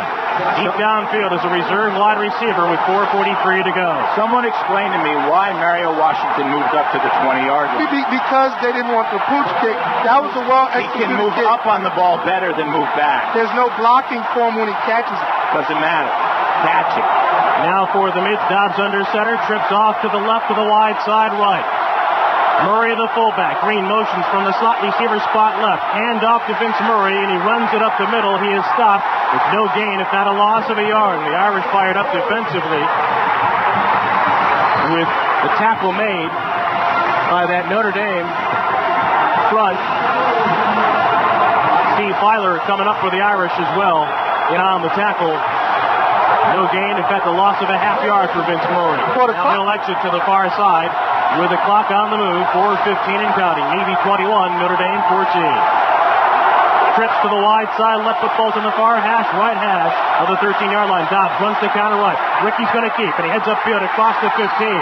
Dobbs is dropped at the 17. Now, the Irish did not call timeout after the first play, and they don't call it after the second run. Under 4 minutes to go and counting with a tackle made there by Darius Fleming. Oh, Weiss is taking the chance that all his team needs. There's about 1:50 left. If they get the ball and they can get in the end zone. Likely would call timeout here with a 3rd and 6 coming up for the Mids if the Irish get the stop. Navy in the huddle. Crowd on its feet. You can hear the roar at Notre Dame Stadium. 3rd down and 6 for the Mids. Twin slots for Navy. Green on the left wing, starts in motion. Dobbs gives him the toss. GG to the right side. GG to the 20. GG to the 25. GG with a first down run to the far sideline. Now you can call him by his nickname, because that's the biggest play he's made in his college career to date, picking up that first down. Now Weiss will have to start using his timeouts. They've created a little extra room. The crowd was in the game for the first time, and now they've slowed him down. That balloon has just been punctured. A lot of air out of the stands for the moment. They try to ratchet it back up with the Mids on a 1st and 10 coming up. Robert Blanton there to the sideline for Notre Dame in as a corner. Mids 21, Irish 14, 2:58 to go here in the 4th. From the far hash, right hash of the 26. Dobbs inside fake. Ricky runs it right, and he topples over the fullback Murray with a 2-yard lead, stopped by Darius Fleming. Notre Dame stops the clock using its second timeout at 2:50 here in the 4th. Timeout. Notre Dame. That's their second timeout of the half. 30-second timeout. Basically, the situation's this. If Navy can pick up one more first down, this game is over. We said the exact same thing a week ago against Temple. They didn't pick it up. Against Wake Forest, they did. See if Ivan Jasper, Kenny Niumatalolo can come up with something to produce one more first down. Well, I don't think the clock is an issue as far as play calling for Navy. I think you have to be... No, you have to try to get a first down. You have to try to get a first down. I mean, if you just run it into the line, Notre Dame use a timeout. If Notre Dame has at least a minute 50 left, they can move the ball because their offense is built to get yards in big chunks throwing the football and on the sideline with 2 great receivers. And they'll stop the clock every time they get a first down. Clock is frozen for the moment. 2 minutes, 50 seconds to go in the 4th quarter. 2nd down and 8 for Navy. Mids 21, Irish 14. From the Navy. 28-yard line on the far hash, right hash. It's a formation left. Dobbs runs the counter, short side right. Ricky will keep, and down he goes. Tackled by Ian Williams right at the line of scrimmage. Notre Dame spends its final timeout. Only 4 seconds elapsed off the clock on that play. Timeout. Notre Dame. If you're gonna just run into the middle, I would rather see Murray going forward than Dobbs going backward on that play. And Murray, except for the first down play here, has picked up positive yards almost every time in this game when he's gone forward with the football. And now they face 3rd down and 8. And, they don't pick it up here. They'll run the clock down. Notre Dame's going to have a solid 2 minutes with the football to get downfield and tie the game. It should have pretty good field position. Oh, they have to go for the first down. Yeah, but 3rd and 8, you can go for it all you want. It's going to be tough to pick when up. I say go for it, I mean the last time Green got the pitch out, fortunate to get that first down. Yes. But I think right here, Notre Dame's defense is going to sell out towards the run. See if the Mids throw a pass, you're going for broke. I don't think they will. With a 7-point lead and 2:46 to go, based on track record this season, unlikely. But as Navy break from the huddle, 2 fans to the near side for the Mids. Green motions from the right wing to the near side. Dobbs rolling out to his right. It's a quarterback draw. Ricky heads upfield across the 30, and he's taken down at the 32-yard line. A good 5 yards short of the first down marker as Teo made the tackle. Now the clock counting down, under 2.5 minutes to go in the 4th. And they will punt the ball with a little more than 2 minutes left. And the other thing they have to be aware of is a potential return by Notre Dame here. Ken Niumatalolo is going to wait until the play clock reaches 1 and then opt for a timeout. Notre Dame is out of timeouts. The game clock will reach the 2-minute mark, essentially. May stop at 2:01, but that will serve as our 2-minute warning. Timeout, Navy. That's their second timeout of the half. 30-second timeout. And let's pause 10 seconds for station identification on the Navy Football Network.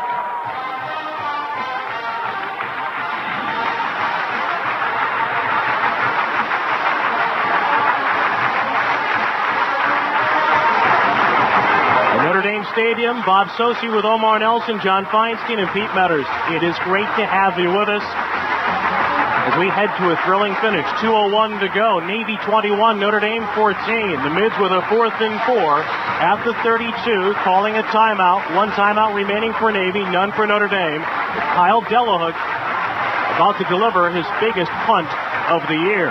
Remember last year Notre Dame blocked a punt for a touchdown against the Mids in Baltimore. And rather than Goodman, it's Tate who will return this kick to our left. And they came close to blocking a punt once earlier today. Now it looks like Notre Dame will set up a return with Tate out there instead of Goodman. He's to our left at the 25. Delahook has 3 personal protectors stationed at the Navy 25.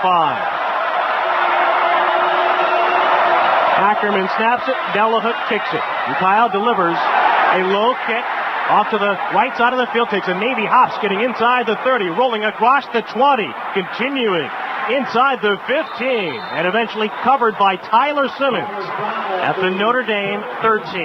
But remember, the Irish went 90 yards in a minute 48 with their last possession. There's a minute 48 left in regulation. Yeah, and I'm not sure Kyle Delahook didn't kick that ball that way intentionally. Maybe I'm giving him too much credit, but he didn't want to return there. And Kenny Montalolo said this week, with tape back there for Notre Dame, the Mids would directionally punt. So a good kick with the bounce for the Mids. And Notre Dame again on a 1st and 10, moving left to right, down by 7, 1:48 to go. Trips off to the wide side right, one receiver split short side left. Clausen out of the shotgun, takes the snap, Mids rush for. Clausen looks to the right side, throws it deep downfield. He's got Floyd open and he drops it. Floyd had it in his hands, open at the 48-yard line. He was out of bounds anyway, I think, Bob. He went out of bounds, so even if he caught that. You're right. The field judge had dropped his cap as Floyd had run out of bounds. So he did drop it. You're 100% right. And Blake Carter had fallen down. So the cap went down, and so did Carter. And again, a lot of jostling down the sideline with Carter and Floyd try to establish that position. 2nd and 10 for the Irish. Clausen again out of the backfield in the shotgun set. Trips off to the right. Takes the direct snap against a 4-man rush. Feels the push up the middle. Steps to his right. Trips back to his left. Throws down the middle. Incomplete. Ball bouncing off the ankles of Floyd at the 25-yard line. It will be 3rd and 10 with 1:34 to go. In Notre Dame's passing game, most passes are going to be beyond 10 yards. So if they're caught, the clock will stop. And then if it's an incompletion, the clock will stop also. So Navy's best bet is to try to get 2 more incompletions, and get the ball. Or a sack. It's a 21-14 lead for the Mids. A 3rd and 10 for the Irish from their 13-yard line. Again, trips to the right. Shotgun snap to Clausen. Looking right now. He's flushed to his left. And Jabari 20 brings him down. There's the sack. Back at the 2. And Notre Dame can't stop the clock. But don't get excited. It's 4th and 20, but we've seen stranger things happen. 4th and 20, clock on the move. 75 seconds to go here at Notre Dame. The Mids 21, the Irish 14. I think you blitz both linebackers. Do not give Clausen time. 4-man front for the Mids. Clausen in the end zone from the shotgun. Takes the snap. Talani with a push. Pressure from behind. Safety. Clausen goes down. And a sack for Navy. And it's Matt Neshek there on the hit. How about that? They didn't sack Clausen all day. Schaefer got to the quarterback. Schaefer and Neshek embracing at the back of the end zone. And the Mids come up with the safety. And what I'm shocked about is Navy only brought 4. And Notre Dame had a lot of protection. Great coverage. Great coverage. But as a quarterback, you have to realize I have to give my receivers a chance. You just throw it in Floyd's direction, they'll have a chance. Throw it up in the air. 2 bad sacks that Clausen took instead of trying to get rid of the ball. You know what's amazing? I was going to say, just before when I said a sack, and then we didn't have time, I was going to say, Clausen isn't fast, but he's done a great job all day of avoiding a sack. Schaefer flat out beat the left tackle, Paul Duncan.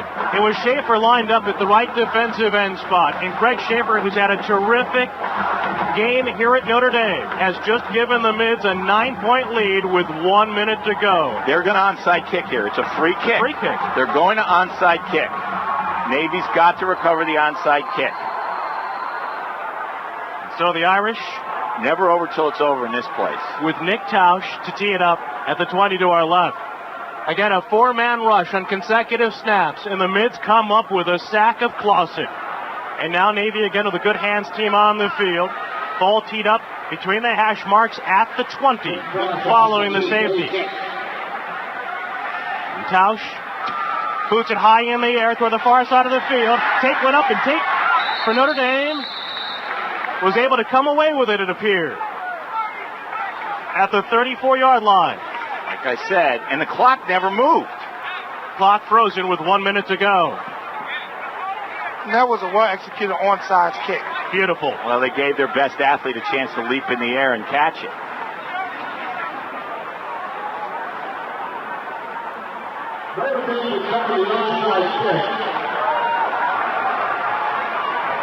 Now the ball was kicked from The 20. the 20, so it did go the necessary 10 yards. Where was it first touched?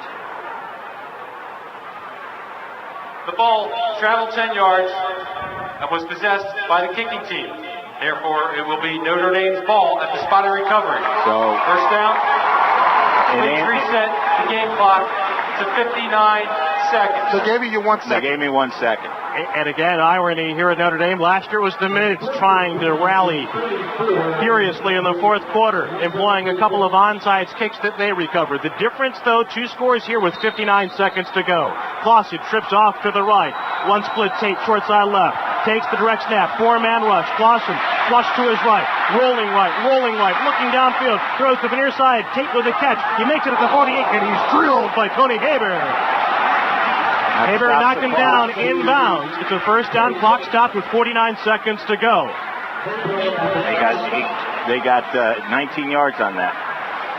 So with Golden Tate making that reception after his onside kick recovery. Notre Dame looking for a miracle with trips off to the wide side left. Shotgun snap to Clausen. 4-man rush for the Mids. Clausen steps up, dumps it off. Outlet across the middle. On the run, Riddick makes a move at the 35. Carries to the 30. And he heads out of bounds at the 31-yard line.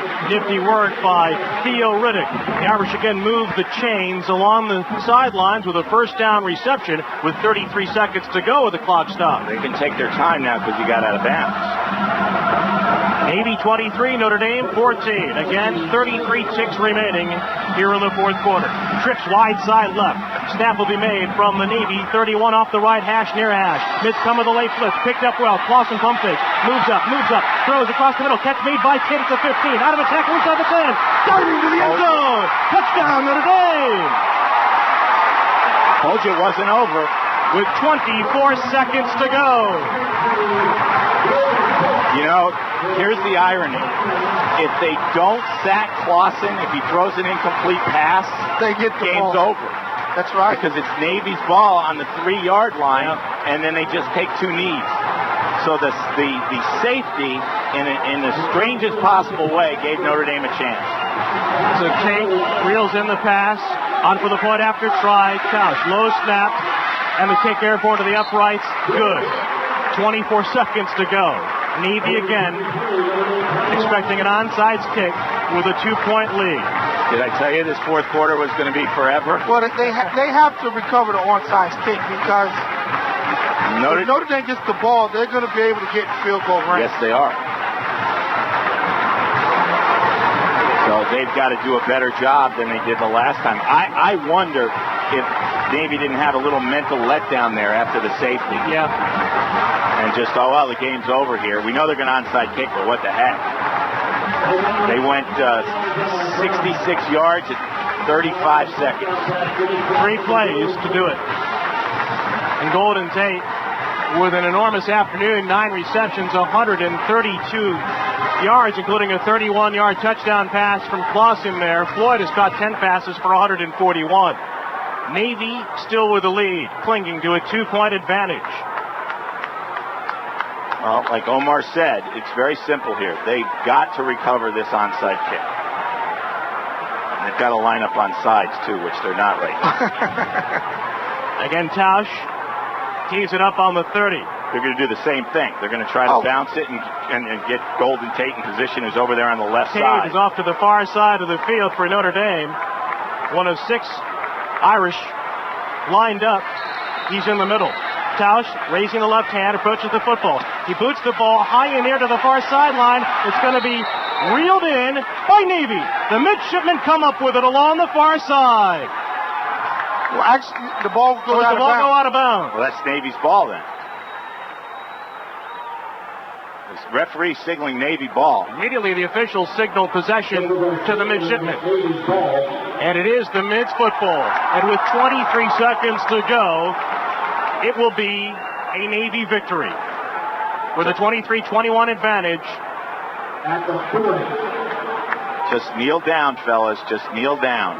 That ball kicked to the near side. How appropriate in front of touchdown Jesus. Kneel down. Bob, slow down talking because we should say that they have to You should have seen the pain look on Omar Nelson's face. Great play by Wyatt Middleton. He did get up to touch that ball and knocked it out of bounds. And now the Mids in victory formation. Dobbs takes the snap. and Dobbs takes the knee. And the Mids, for the second time in his many visits to Notre Dame Stadium, take home a victory to Annapolis.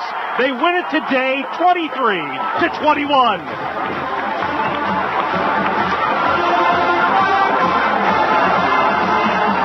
And you know, one of the ironic parts about it, Bob, is we talk about the lack of passes. Navy only attempted one pass in the second half. It just happened to be a 52-yard touchdown, but I thought they would have to take more chances, but give it to Kenny, give it to Ivan, offensive coordinator, and Buddy Green, the defensive coordinator. They stick to their game plan. Give it to everybody, and let's start with something Kenny Niumatalolo said to Bob before the game.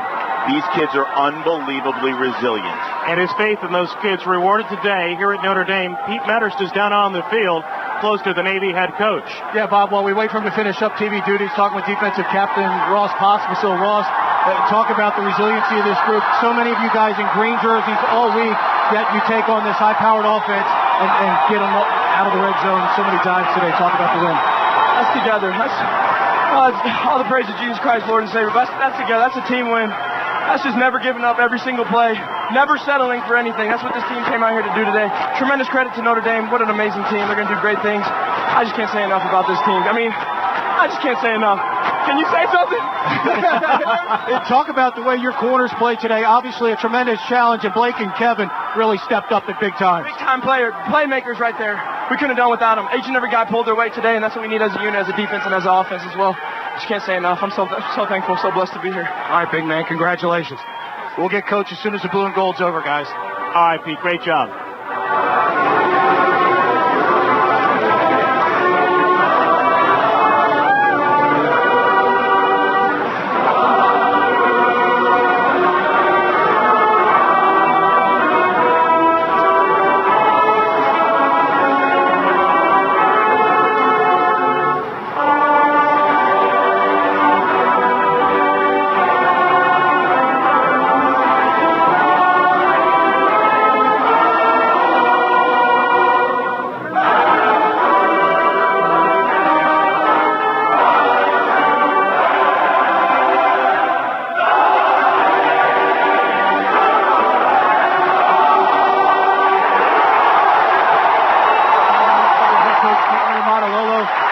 Coach, talk about your kids.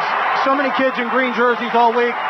You had to cut the practice schedule back, yet they come here and get this victory here today. Just make sure all our guys go over there to the field. I'm speechless about our kids. I mean, I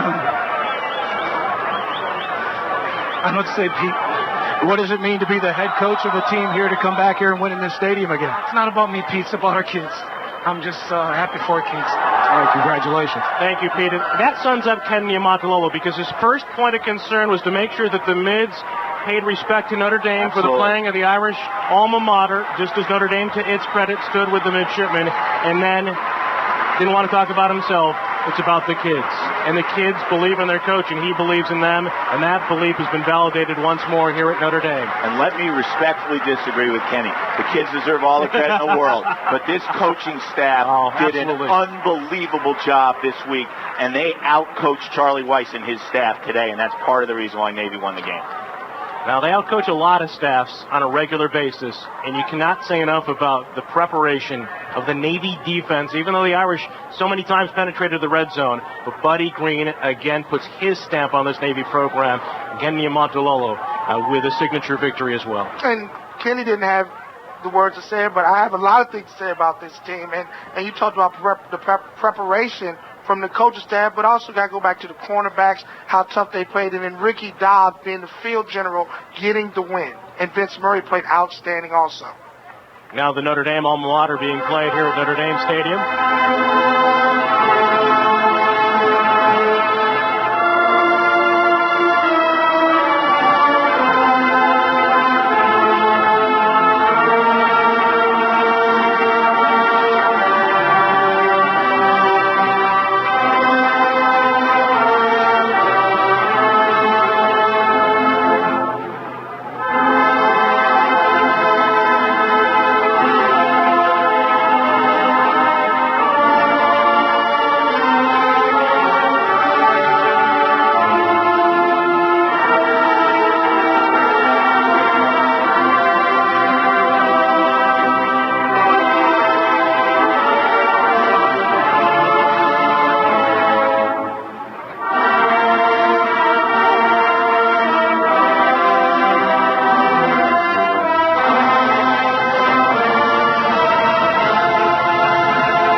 ball game from Notre Dame has been brought to you by Constellation Energy, leading the way in new nuclear power generation.